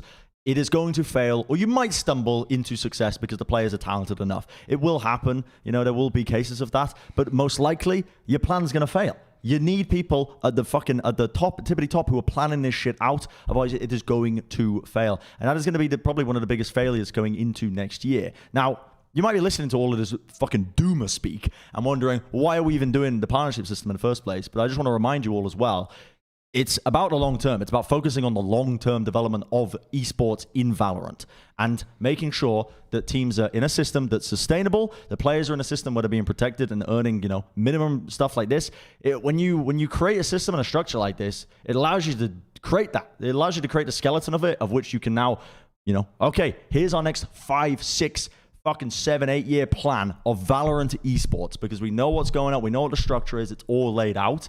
And then you have elements that come into it, like orgs have consistent revenue share, they have ways to earn money from sponsorships. It's all laid out in the fucking paperwork. And that is what you are playing for, basically. That is the reason why 2023, if you like Valorant esports, that's why you should get excited for it, is because it just means that you're going to see more of it and it adds more longevity to it. The open circuit doesn't to that degree. As much as it's the best for the competitive nature of seeing the best of the best compete against each other. And I think as well, I don't want people to go into this with the mentality that you're not going to see the best of the best compete eventually, because it does happen. It shakes out eventually. It's just fucking chaos at the beginning of a lot of these franchise systems. It's always chaos, and it does eventually shake out. The people who are shit at building rosters get kicked out after a year. The players who can't quite cut it, they also get cut as well. New talent gets brought in. New people who can build rosters get brought in, and the trial and error of it, eventually, over the years, with the long-term vision, it shakes out where you do see competitiveness. It just needs to be managed right from the get-go, which I think Riot is doing a pretty reasonable job. I think out of all of the franchise systems in esports that I paid attention to, this has been the best one so far in terms of the way most of it is being handled. We have a promotion system. We have good examples being set in terms of just assurances for the players. And yeah, I mean, it seems like the best system that I've seen. Yeah. Do we want to just look at the other teams from the other regions here? Let's do it. I'm just fucking ranting. EU, I mean, kind of your... Some of these are massive clout W's. Finally, Carmen Corps in a tier 1 esport. These guys own France. Like, the amount of clout that this org produces is actually otherworldly. You also have Foot Esports in here. Very, very giga clout. You have BBL, also giga turkey clout. No, Foot Esports are really cool. They invited me to the Foot House when I was in Turkey. Yeah. But I didn't go to the Foot House. Some other people did, and apparently the Foot House was very cool. So shout out Foot Esports. Dude, shout out to the Foot House. Dude, they sound like a fucking... Oh, it actually is the Ninja Turtles fucking underground band that Shredder's leading to take over the world. The Foot. I am that's a better way of taking it than the other way. Yeah. That most people are thinking of right now.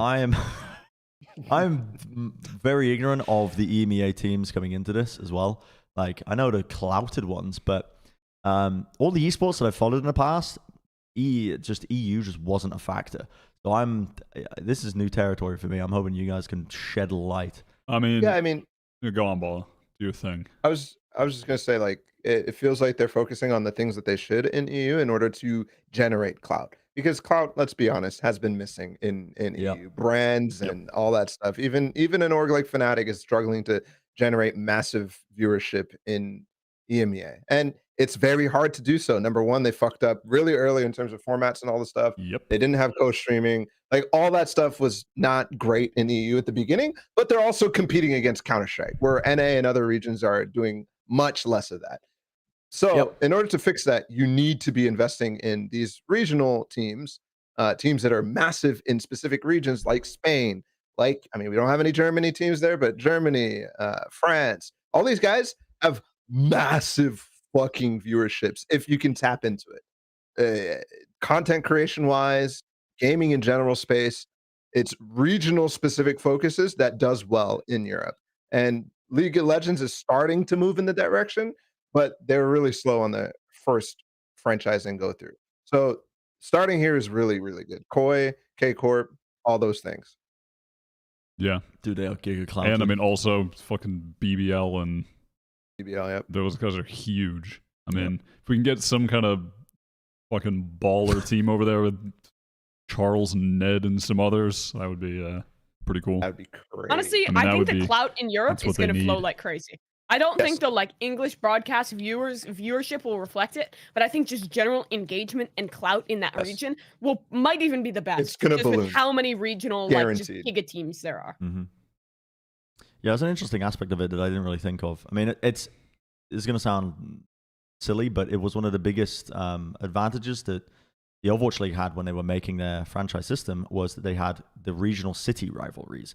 And that sounds dumb because traditional esports fans, we don't care about the team name necessarily. We care about the players and who's playing on them. Yeah. But there was a lot of people that did care. I mean, I went to countless events where I was meeting fans, and their first esport was Overwatch because their city had a team, and they're used to that kind of aspect. And I think the same kind of concept applies with, listen, we're all guilty of it. The tribalism kicks into our brains, and we think my region versus my team regionally versus whatever, and you end up rooting for them for that reason.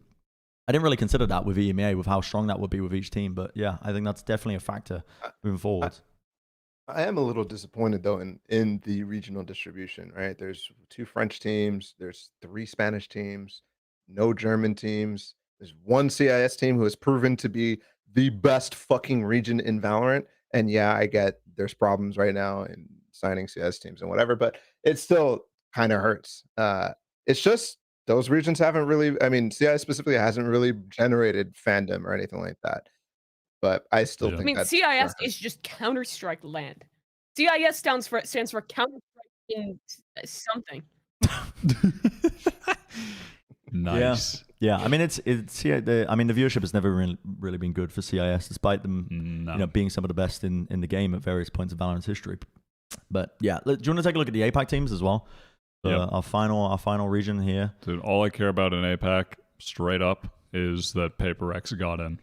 Yeah, it would have been. Holy fuck, yes. I mean, I mean, I appreciate, again, kind of similar to what I was saying about the guard, but I think even more so, honestly, Paper X, they have their own brand identity that has been created.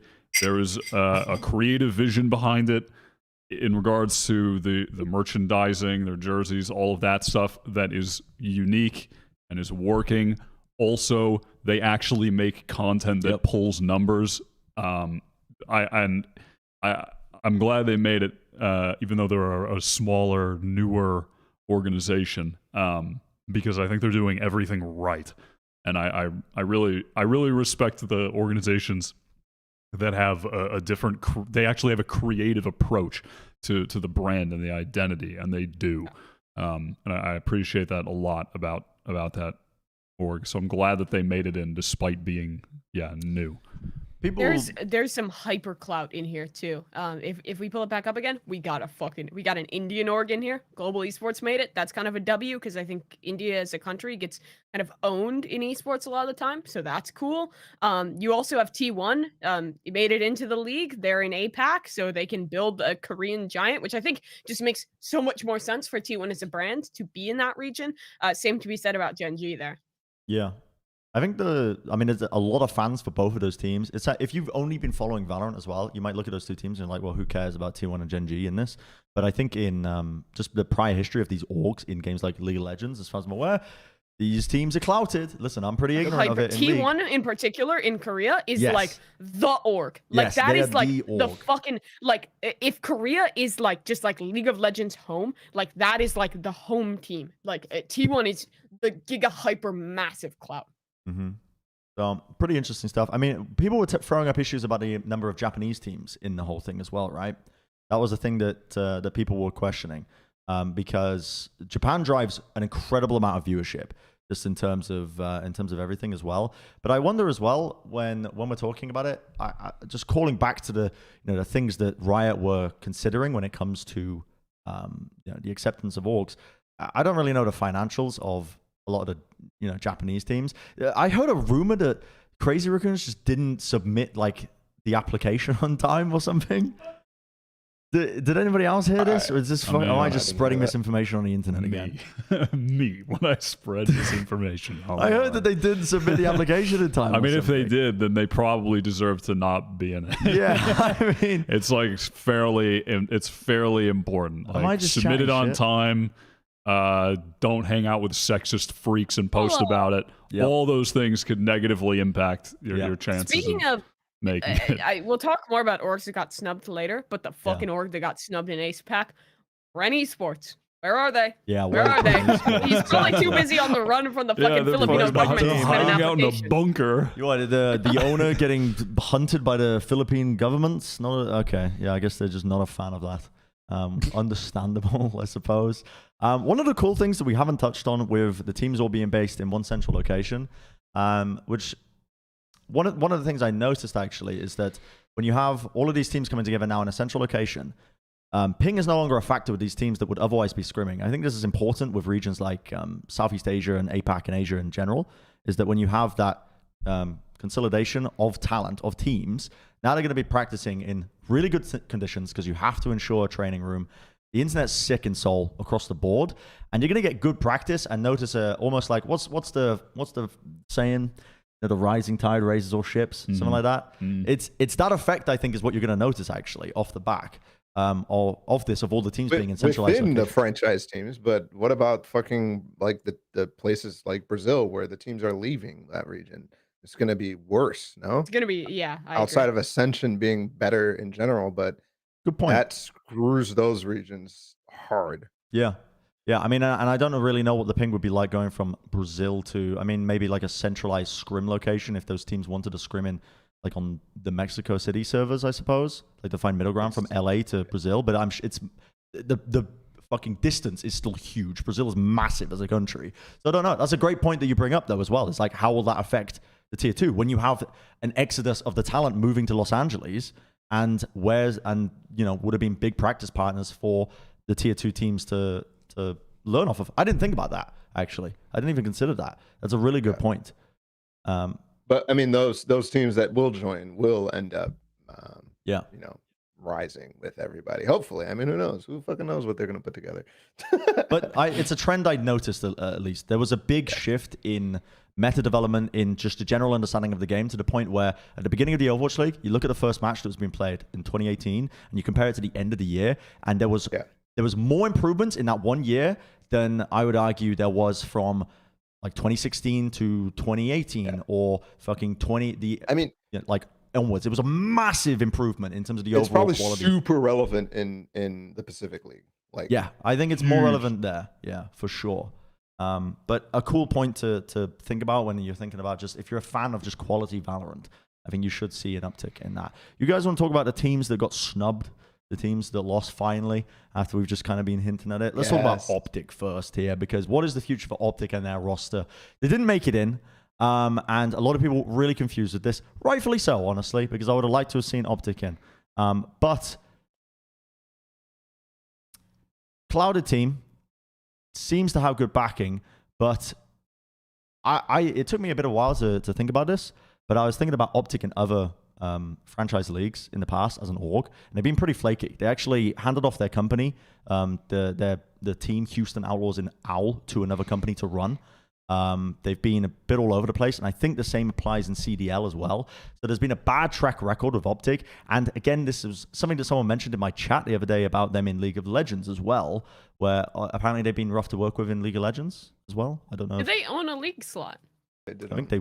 I don't know. Any Were they league heads? They were an LCS Yeah, team. wasn't it related to Immortals or something like that? No, they're not.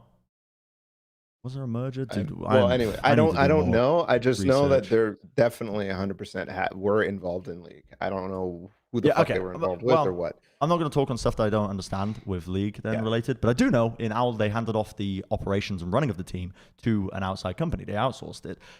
So they, I think, have a bad track record in terms of longevity, which is the primary thing you are looking for in a franchise league, which is the only thing I think that would have been counting against OpTic getting a slot, is that factor of longevity. It's the only thing I can think of, but it makes sense when you think of like a long-term focus, right? Or looking at this for like next few final years, or, you know, like next 5 years or something along those lines. Yeah.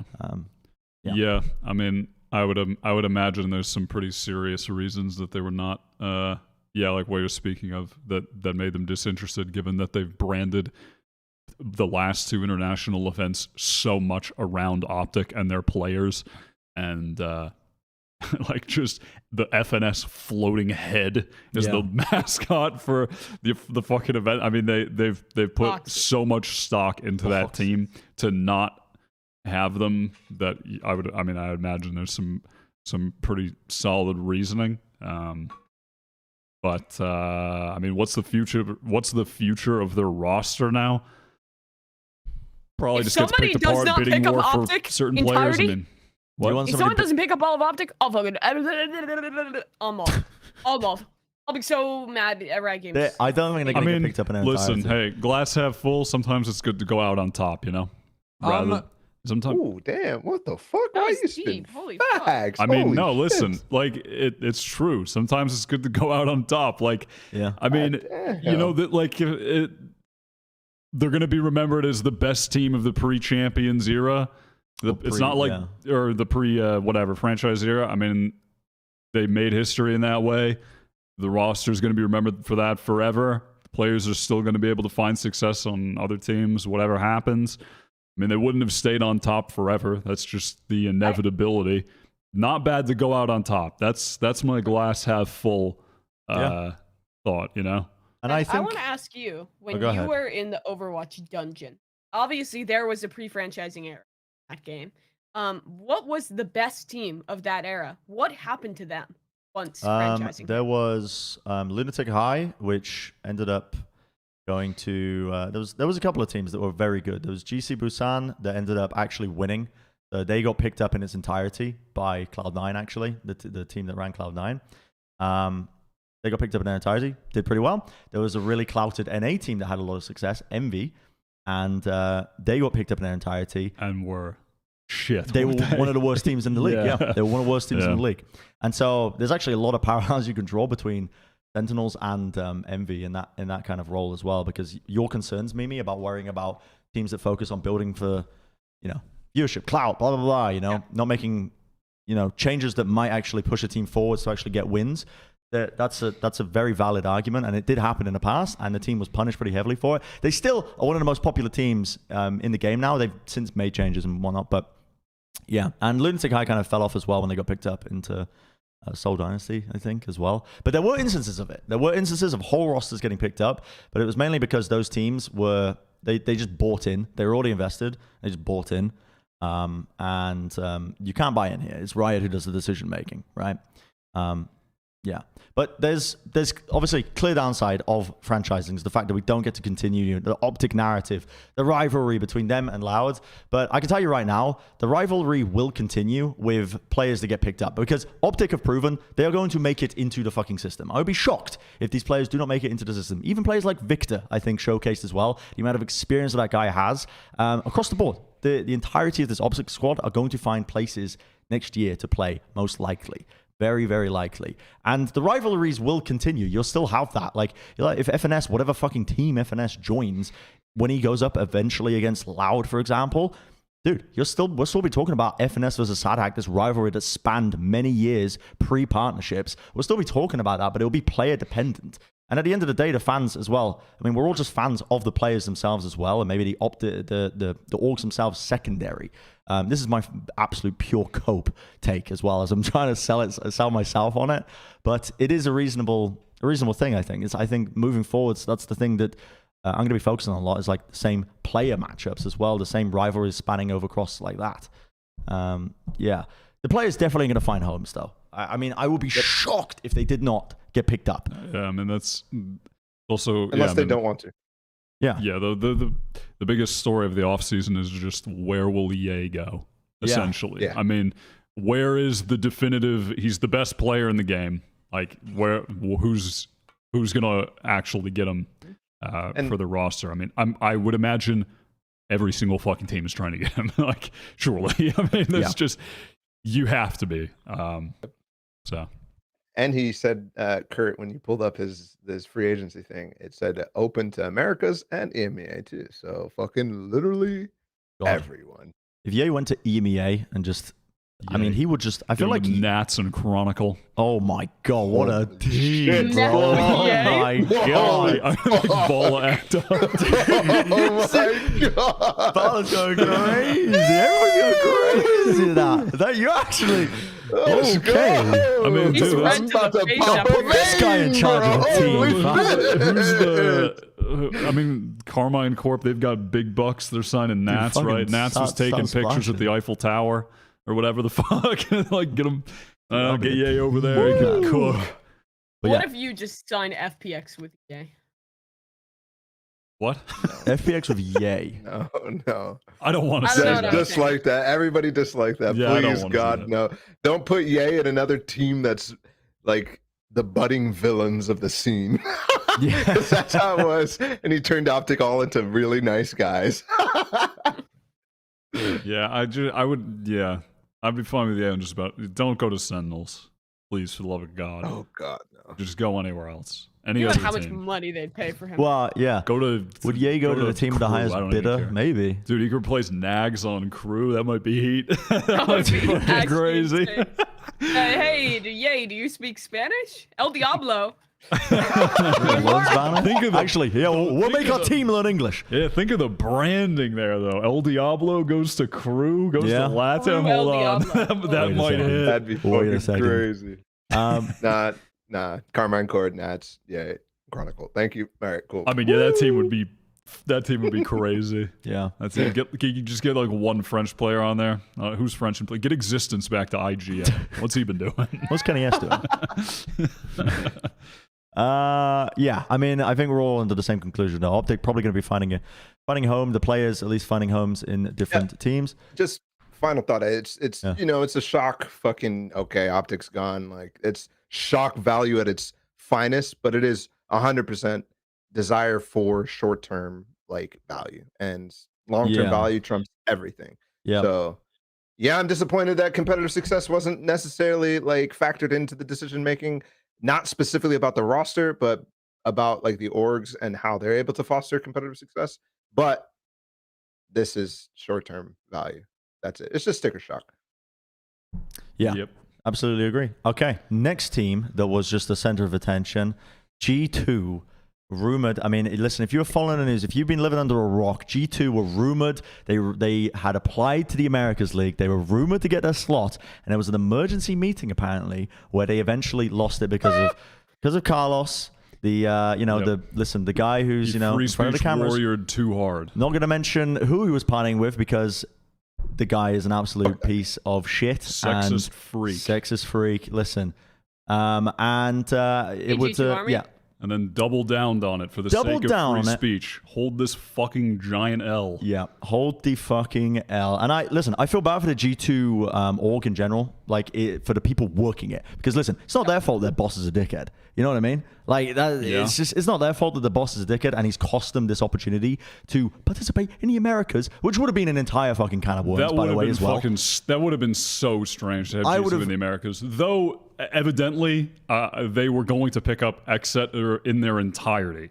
That was their plan. Yeah. I've seen all the XSET players posting today that, like, they fucking lost that because of this. So... Dude, imagine fucking the fucking G2 roster of XSET players, and it's just fucking planes flying all over the place. Fuck Sentinels. Like, that I know. It's just stupid. so off-brand. But fuck it. Seriously, Riot Games fucking W win moment, because I mean, if they went down any alternative, I would have been. Dude, let's keep. Okay, yeah, sure. I'll let it.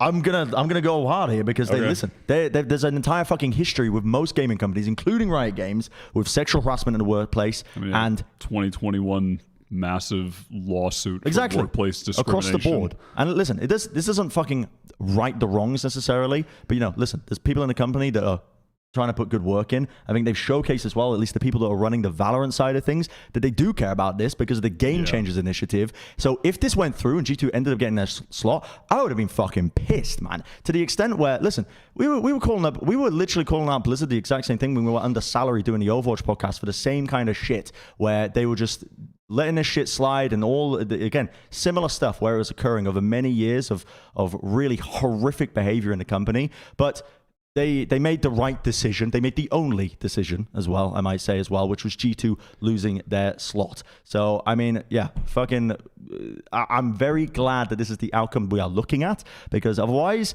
bro, listen, I'm like, hey, Twitch, listen, what those full-time streaming numbers looking like, fam? Listen, talk to me here. I see you're making some bad moves, but just fucking, just listen. Can we add in a Twitch segment at the end of this episode too? Yeah, listen, Twitch, I want to talk about Twitch. You are fucking up the company, but listen, What is going on with Twitch? What's the drama?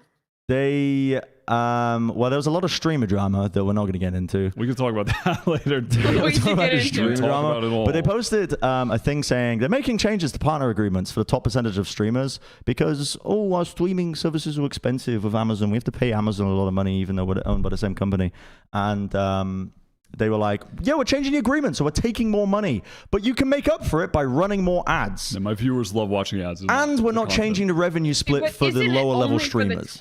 Isn't it only for the top streamers that's an issue? Like, but how top? The reason why this is a bad thing is right? This is just Amazon saying we're taking more money from the top end and we're not going to redistribute it to the lower end. We are going to keep the rich no longer get richer. Take more money. What do you mean? From the rich. No, the fucking the literal. What do you mean? The Amazon super evil corporation get richer, Mimi. They're taking more money from the fucking head streamers here. The rich get richer, while the medium rich get slightly less richer. I mean, listen, the people at the tippity top are the ones who are suffering here on Twitch, but we're getting into so much. I mean, what are we talking about? We aren't the tippity. Is anyone here a fucking top 1% streamer? Raise your hand. Raise your fucking hand. I'm raising my hand right now. Anybody partnered is the top 1% streamer. That's true, actually. Yeah, actually. Well, I'm not partnered. You guys are all the fucking elites. I'm not revenue partnered. leaks came out. The revenue leaks come out. I'm not even a fucking top streamer, bro. I'm making fucking minimum wage from Twitch alone, and I was ranked 5,600 in terms of revenue out of all streamers. 5,600 out of think of the amount of people that stream on Twitch. That's pretty mental. And I'm making minimum wage on Twitch. Like that. Anyway, that company's got fucking problems. I could rant for days about that shit. But anyway, let's not get distracted and deflect. I mean, also, I've heard that I've heard rumblings. So I don't know where I fucking read this, but that if you're in this league as well, if you have a franchise spot, you're also supposed to have a team for whatever Game Changers league is going to be coinciding. I thought that was a rumor that didn't come to fruition. Is that not? I mean, I don't know. I'm not. Continue. Either way, I'm getting distracted. But what the fuck was I going to say? The Game Changers with them picking up teams. My point was going to be either way. This is good. Glad that this happened, but Can't help but feel that there's just some level of fucking hypocrisy here. If this happened like a fucking year ago, would this have just blown over and it would have been fine and G2 would have gotten their spot? Because other orgs with bullshit going on, having content creators sign that haven't dispelled allegations of sexual assault that just get covert. They're like covert content creators for their orgs, but they make it through. So where the fuck is the line? And then we're supporting, there is good support for women's Valorant at the same time, and there should be, and I'm all for that. But where the fuck is the line here? Is it just is it time? What is it? I mean, so this is good, but as is always the fucking case, there's still a ways to go and things to improve on. No, I think I can't help but feel like it's just as always, it's the fucking moment. We're in the moment here, because it just happened. There would have been a shitstorm, but if a little bit of time goes by, then whatever. So listen, it's good, but I can only speak anecdotally, just from the people that I know internally at Riot, especially on the Valorant side of things. But when Valorant set up, it's an opportunity for to push away from the shit that was corrupting a company on the other side of things, like with the sexual harassment stuff that was going on at Riot Games and everything else. It's an opportunity to push against that. I saw the exact same thing in the Overwatch kind of dev division as well at Blizzard. It was like a core group where the developers had a core ideology that was to try and, again, push away from the fucking shit culture that was everywhere else and pervasive. The signs, for me, just looking, talking to people, the initiatives being pushed forward, it doesn't make up for it. It doesn't, right? Because the company's actions at the end of the day, you're going to be held accountable across the board. Like with all the divisions within it, it's all going to be considered under the same thing. But on the Valorant side of things, I think they are making a good effort to try and push it into a good direction. Out of any esports league, the Game Changers Initiative is the best, I think, at trying to build inclusivity and diversity in that. It doesn't make up for it. I'm not trying to excuse it. I agree. I think it's good and things are moving in the right direction, but yeah, again, there's still more that needs to be done. Baby steps when we need fucking huge movements. Yeah, and I think that there's just some hypocrisy and some living in the moment fucking optics going on with this decision making. But and to bring it back to, like, it fucking sucks for all the staff and the fact that G2 is actually a good org. And yeah, I mean, speaking of game changers and everything, they have a game changers team that is very successful. They have the best one. Like fucking in Europe. It sucks to see them lose out on potential and to see us lose out on an org that is relatively good. So, I mean, we've seen moments kind of like this in other big leagues where the solution ends up being that CEO gets removed or forced to leave or forced to sell the team or whatever. And potentially those types of things in the future would be better ways to handle this where we don't punish an entire org. But either way, they weren't partnered yet. So this is the result. One guy wants to be edgy. Yeah. Yeah, I mean, I can understand your gripes of it, Wyatt, 100%, I think. But, I mean, this decision was the only decision they could have made, I think, with G2 not getting it. So I'm glad it ended up happening. What were some other teams that got snubbed in the end? I mean, this is more FPX. Minor, I suppose. Yeah, there's FPX, who... TSM as well. I mean, starting with FPX, they were a lot of recent success, but didn't really drive a fan base in the game, which is one of the things that they were looking for. Clearly, it was like engaging with the fans. I think there may have been difficulties as well with the org just being is a Chinese org, right?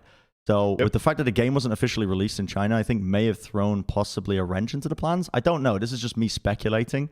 But they so funny to me. This entire post.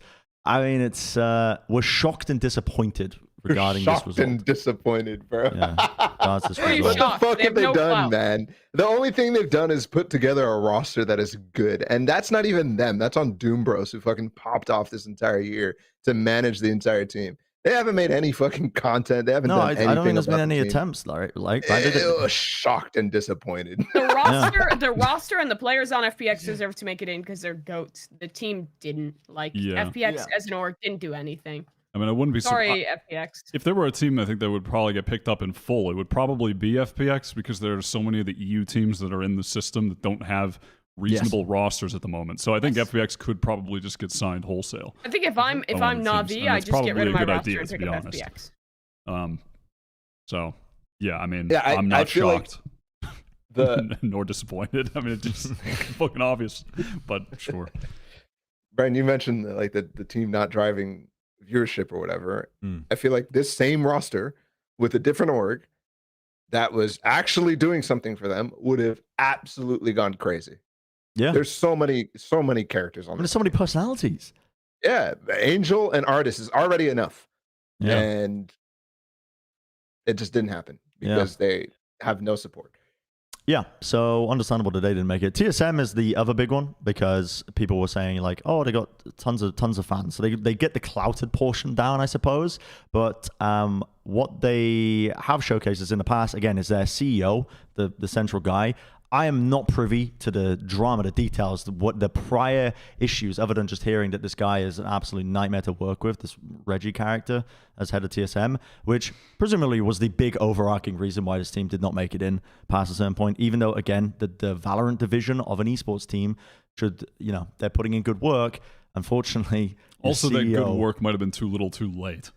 Yeah. I mean, they fucking, I mean, that team was... not good, but remember, goodness of team doesn't matter.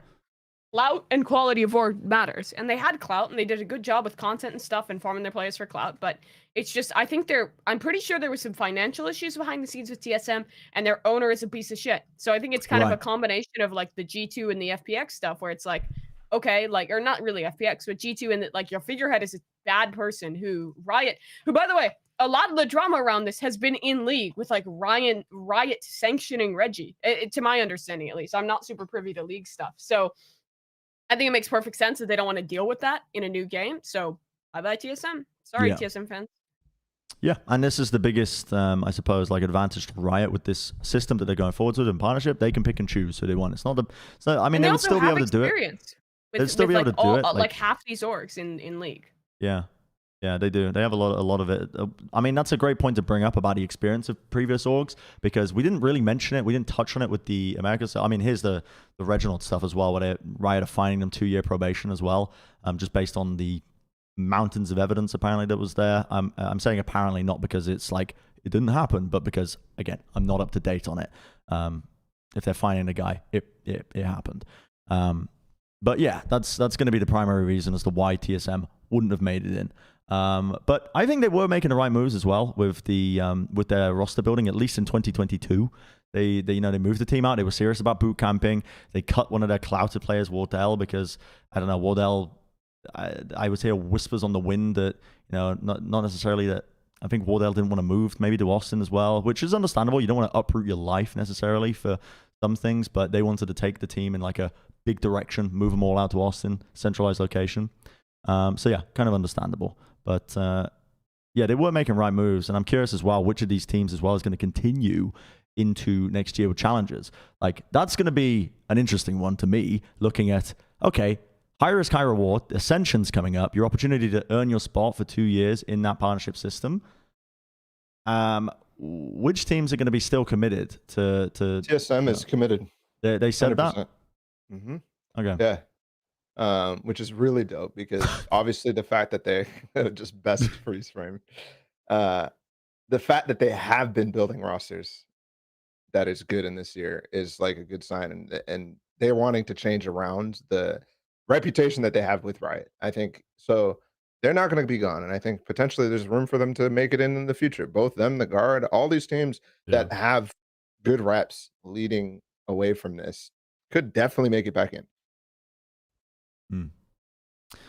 Okay, let's move on. Let's talk about the Gold Carpet event, and let's talk about our favorite interview that was done on the Gold Carpet. They interviewed Shroud. He was really cool. I actually really like the Shroud interview because he said he might play this year, which would be awesome because he already lives in LA, so he could play for Sentinels. Yippee! So there was actually some stuff leaked, I think, or stuff that we didn't know prior on this Gold Carpet event when, listen, the execs were walking the carpet and they were talking about some details and stuff. Some stuff we already knew, which is the stuff that was announced prior as well. We actually haven't spoken too much about the overall... This is probably a good time to bring it up, actually. The overall calendar for next year, for 2023. And the Sao Paulo event that's going to be hosted as the big tournament at the beginning. We've been mentioning it, but we haven't actually shown it on the show yet. But now's a good time to show it up. I think there was like an article detailing it. It might be pinned actually on the Valorant competitive subreddit, Kurt. I think. I love Reddit. It was at some point. But yeah, it says there's an event hosted in Brazil. It's going to be 30 teams. Every team from every single region is going to be sending their teams to Brazil to compete in a tournament. And I think on the calendar, did it show like 3 weeks? I think 3 weeks of play. I think the dates are detailed. 3 weeks of play. Yeah. So for this, here it is. Yeah. Is this the article? If you scroll down, it should be like a timeline. And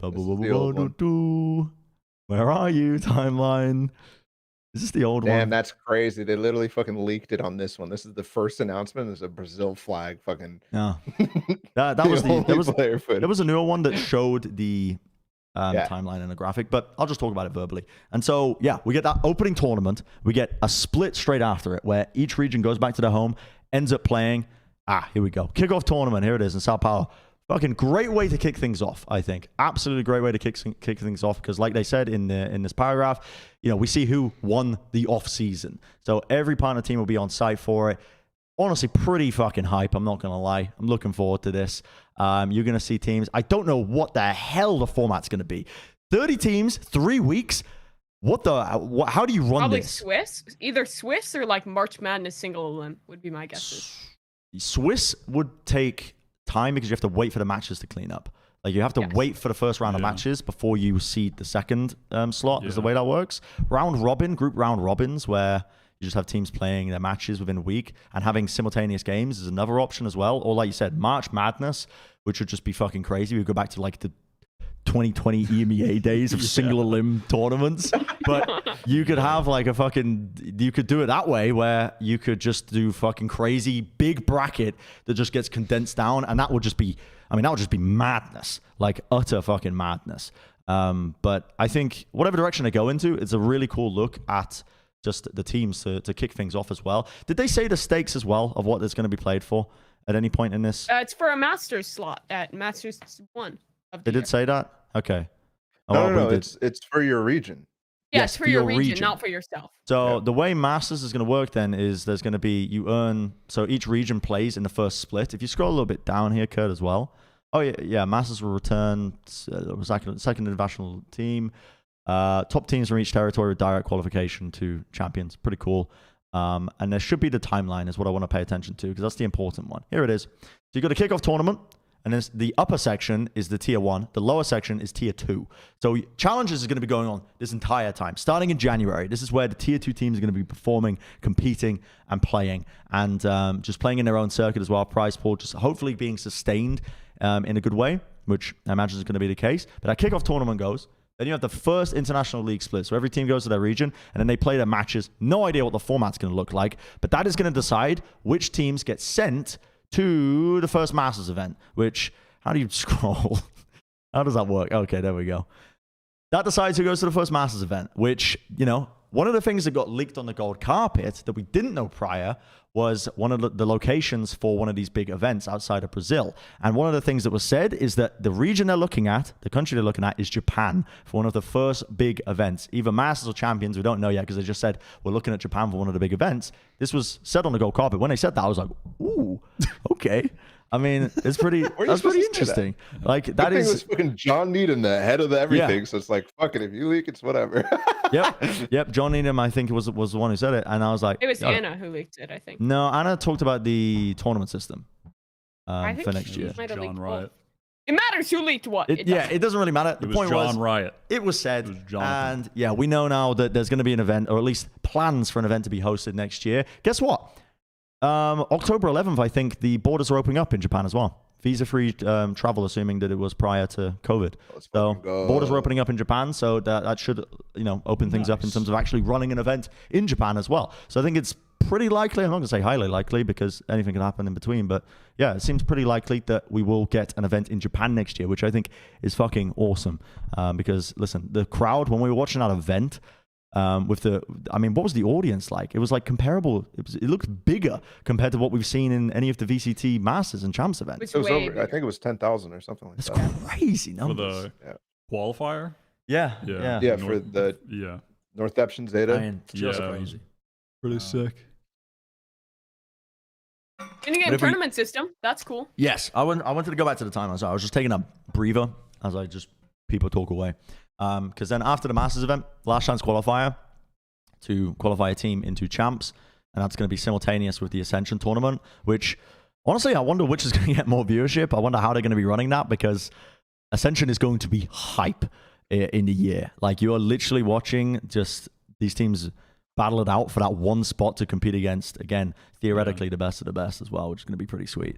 And then Champs as well. Interesting to note that this entire year is being condensed even more. We're going from February to August in terms of the primary season. Because we're now cutting out a Masters event. There's only going to be the one Masters event in play. So different from this year. That will go back to normal the next year, by the way. Did they say that? Because the kickoff? Yes.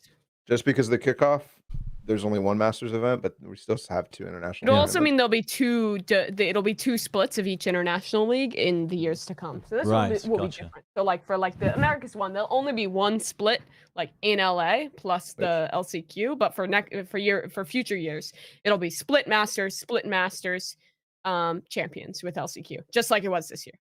Okay. Yeah, I mean, I think this is pretty sweet, honestly. I mean, aside from the fact the season is quite condensed, and so it might just feel over in a blink of an eye, honestly. Because but they also did say they're again going to have like another like ignition series at the end of next year, like they're going to do at the end of this year. So they'll be like the off season should still be exciting. I haven't heard anything about that, by the way. Yeah, we haven't. Nothing's been announced for the end of this year. TOs, mod check. Oh, for third-party tournaments, that's something that needs to happen, honestly, as well. There needs to be there's stuff happening in EU, right? Yeah, there's the Red Bull tournament in Manchester. I've heard rumblings of from stuff in NA, but nothing's actually been officially announced yet, so I don't know. Yeah. But I mean, pretty sweet that we actually have a timeline and how everything's gonna work out. The only concern I have is just that the third-party tournaments in between, because there's a big gulf between us now where we're waiting for the league to kick off. We have cool things to fill in the gap as well, with game changers being played as well. The championship, I believe, is in November. Yeah, it's going to be in Berlin. There's going to be like a proper champions like international tournament for that, which should be hype. Yeah, one of the things that I neglected to mention as well with the rule set thing is that there's going to be no restrictions on game changers players joining teams in a tier 1, which is also a great step, I think. Not region locked. Yes, not region locked. So you can pull talent from game changers, as the game changers part of the tier 2 as well, but no restrictions on that as well, which I think is pretty sick as well. They're still thinking about how to include game changers in the overall ecosystem. We didn't really talk about that much though, but yeah, pretty cool. And then the in-game tournament system, which was also spoken about. We already knew it was kind of coming next year, but Anna Donlan was on the gold carpet and also mentioned it, called it by the in-house name of Premier Tournaments or whatever it was. Which cannot come sooner, honestly. You have experience, Wyatt, with like the Fortnite in-game system and stuff. I mean, how big was that for the game? I mean, it was huge for the game. Yeah. I mean, and also it's just fun. It's fun. Easy access. I don't know if they're gonna have actual prizes like there were in Fortnite, but the ease of access, knowing that you could just come home and play a tournament every night and play for a prize was fucking sick. Yeah. I mean, that transformed the game entirely. And I mean, I think that's kind of been the case on a small scale to some extent in Valorant with the open circuit and just seeing how important that is for the new talent coming up so you can have teams like the Guard. Yeah. But this is even more of a foundational place for that to exist. But yeah, I mean, above everything else, it's just fucking fun to play in that environment and to be able to do it easily. Not have to go to like whatever site to find some bullshit tournament. I mean, it's just, it's very nice. Yep, pretty sweet. Anything else people want to add on the in-game tournament system? It's cool. It's cool. We've talked about it so much. It's just for a game like this, which is so focused on competitive, it's literally a necessity almost in my eyes to be able to bridge the gap between just people who are having fun and being able to just log in and play actual organized game, which is the best way to enjoy this game.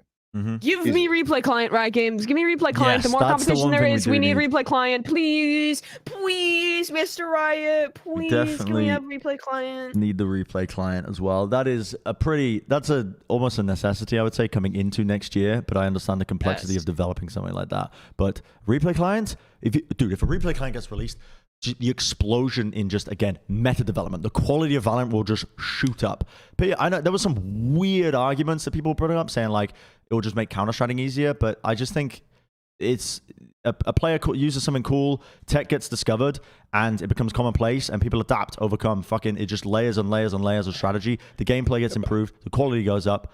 Fucking yes, give me a replay client. I want it ASAP. I think it should be a priority, but I don't think they mentioned anything about that, so yeah, we'll see, I suppose. Cool. Next thing we had was just a kind of topic that I think we've already spoken about, but you want to skip it? We've already talked a lot. Yeah, Let's we already talked skip. about partnerships and stuff. I mean, we're approaching the 3-hour mark, so I promised people that this episode would be 10 hours, so we actually have to stay here for 7 more hours. Sorry, guys. We're going to find something else to talk about. All right. No, we don't have to talk. We can just every single team in partnerships roster should Let's be. build our We own can build a teams. roster for every team. That'd be really Yay. fun. Tens, Cryocells, Oh, CNED, yep. Durka. No, Oh. you're breaking the regional lock. Yeah, actually, not even allowed. Nope, not allowed. What's happening? Invalid. Yep, invalid. Okay, Okay. Then let's close this out Wardell, strong. Tens, yay.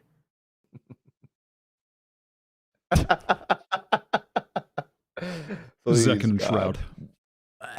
Shroud, CNED, Nice. There you Okay, cool team. Yeah. Coach. Sentinels, are you listening? You can Sentinels. pick this team up. Let's go to the Wyatt's Weekly Award. Let's get the woo. Yay. Dude, where's my res? Oh, hey. Didn't see you there. That's why it's weekly award. Oh, fuck my knee. Just I obliterated my knee under the table. Weekly award. Yep. Shit. Dude, you know, you already know. You already knows. You already know who's it's going to. Who's it going It's to? going to Les. Les? I'm gonna give it to Les. Yes. Less is Yes. more. Expect nothing less. I mean, Les is just Les is Say my less. MVP for the Champions tournament. Won the tournament. MVP. Stepped the fuck up. Went crazy. I mean, I could go on the he's like the young player narrative with he was the rank demon, and then now he's on top of the competitive scene and all that. I don't need to give you the narrative. He was the fucking MVP. Lock it in. Weekly award. Yep. Agree. No disagreements. I'm pretty sure the guy won the MVP as well for the finals. Oh, did he? Or maybe, yeah. Was it the tournament MVP? Was Or it just I mean, the it was finals? crazy in the Between us. finals, but just the entire tournament. It was Yeah, just dude. Well on point. deserved, man. Actually On well point. deserved. Okay. Another Wyatt Weekly Award W. Well, I need a question to give for engagements, comments. Oh, this is a throwback. What's your favorite flavor of ice cream? In No, the chat. I have one. What? What's Yeah. everyone's favorite breakfast drink? This is okay. This is like our rank games yesterday. Me, the fucking leader, just getting counter-called by Mimi every single round. Every single round. And You were me trying just to the teabag glue, us. I mean, sandbag healing us. the schisms that she's creating in our stack. Trying to lead us to the fucking promised land. It's the same thing. You just call it ice cream, immediate counter call to breakfast drink. I don't listen. I'm going to keep us all together here and say, Barla, can you keep us on track with a Valorant-related question to the viewers to type in the comments? What's I have the one on the biggest screen. partnerships? Wait, what? Oh, I have a question related to that on the screen. Wait, that where you is can it? use. Are you supporting another going? fucking counter. Oh, dude, I don't do the hosting a lot. Kurt is asking, what team are you supporting? What team? Going into partnerships. Leave it in a comment under the video. Thank you. Thanks. And like, But also leave what your favorite breakfast drink is and what your favorite ice cream is and what's the biggest snub. And like, just like and do a list. subscribe. Five answers. and hit the bell notification. Counter calls. And do you guys want to play ranked? No. Yeah, this? let's play Not ranked. with Let's me, play man. ranked. Barley, you want to play ranked? No, fuck you. Why? I can't we're play with playing you ranked. anymore. Why? I can't play with this count. No, let's use the RNG. It was fun. End the episode. End the episode. Use the RNG thing. It was fun. Yeah, I like the We're playing ranked. End the RNG. episode. Goodbye. Like, comment, and subscribe for more. Thanks so much, Plat Nation. Okay, well,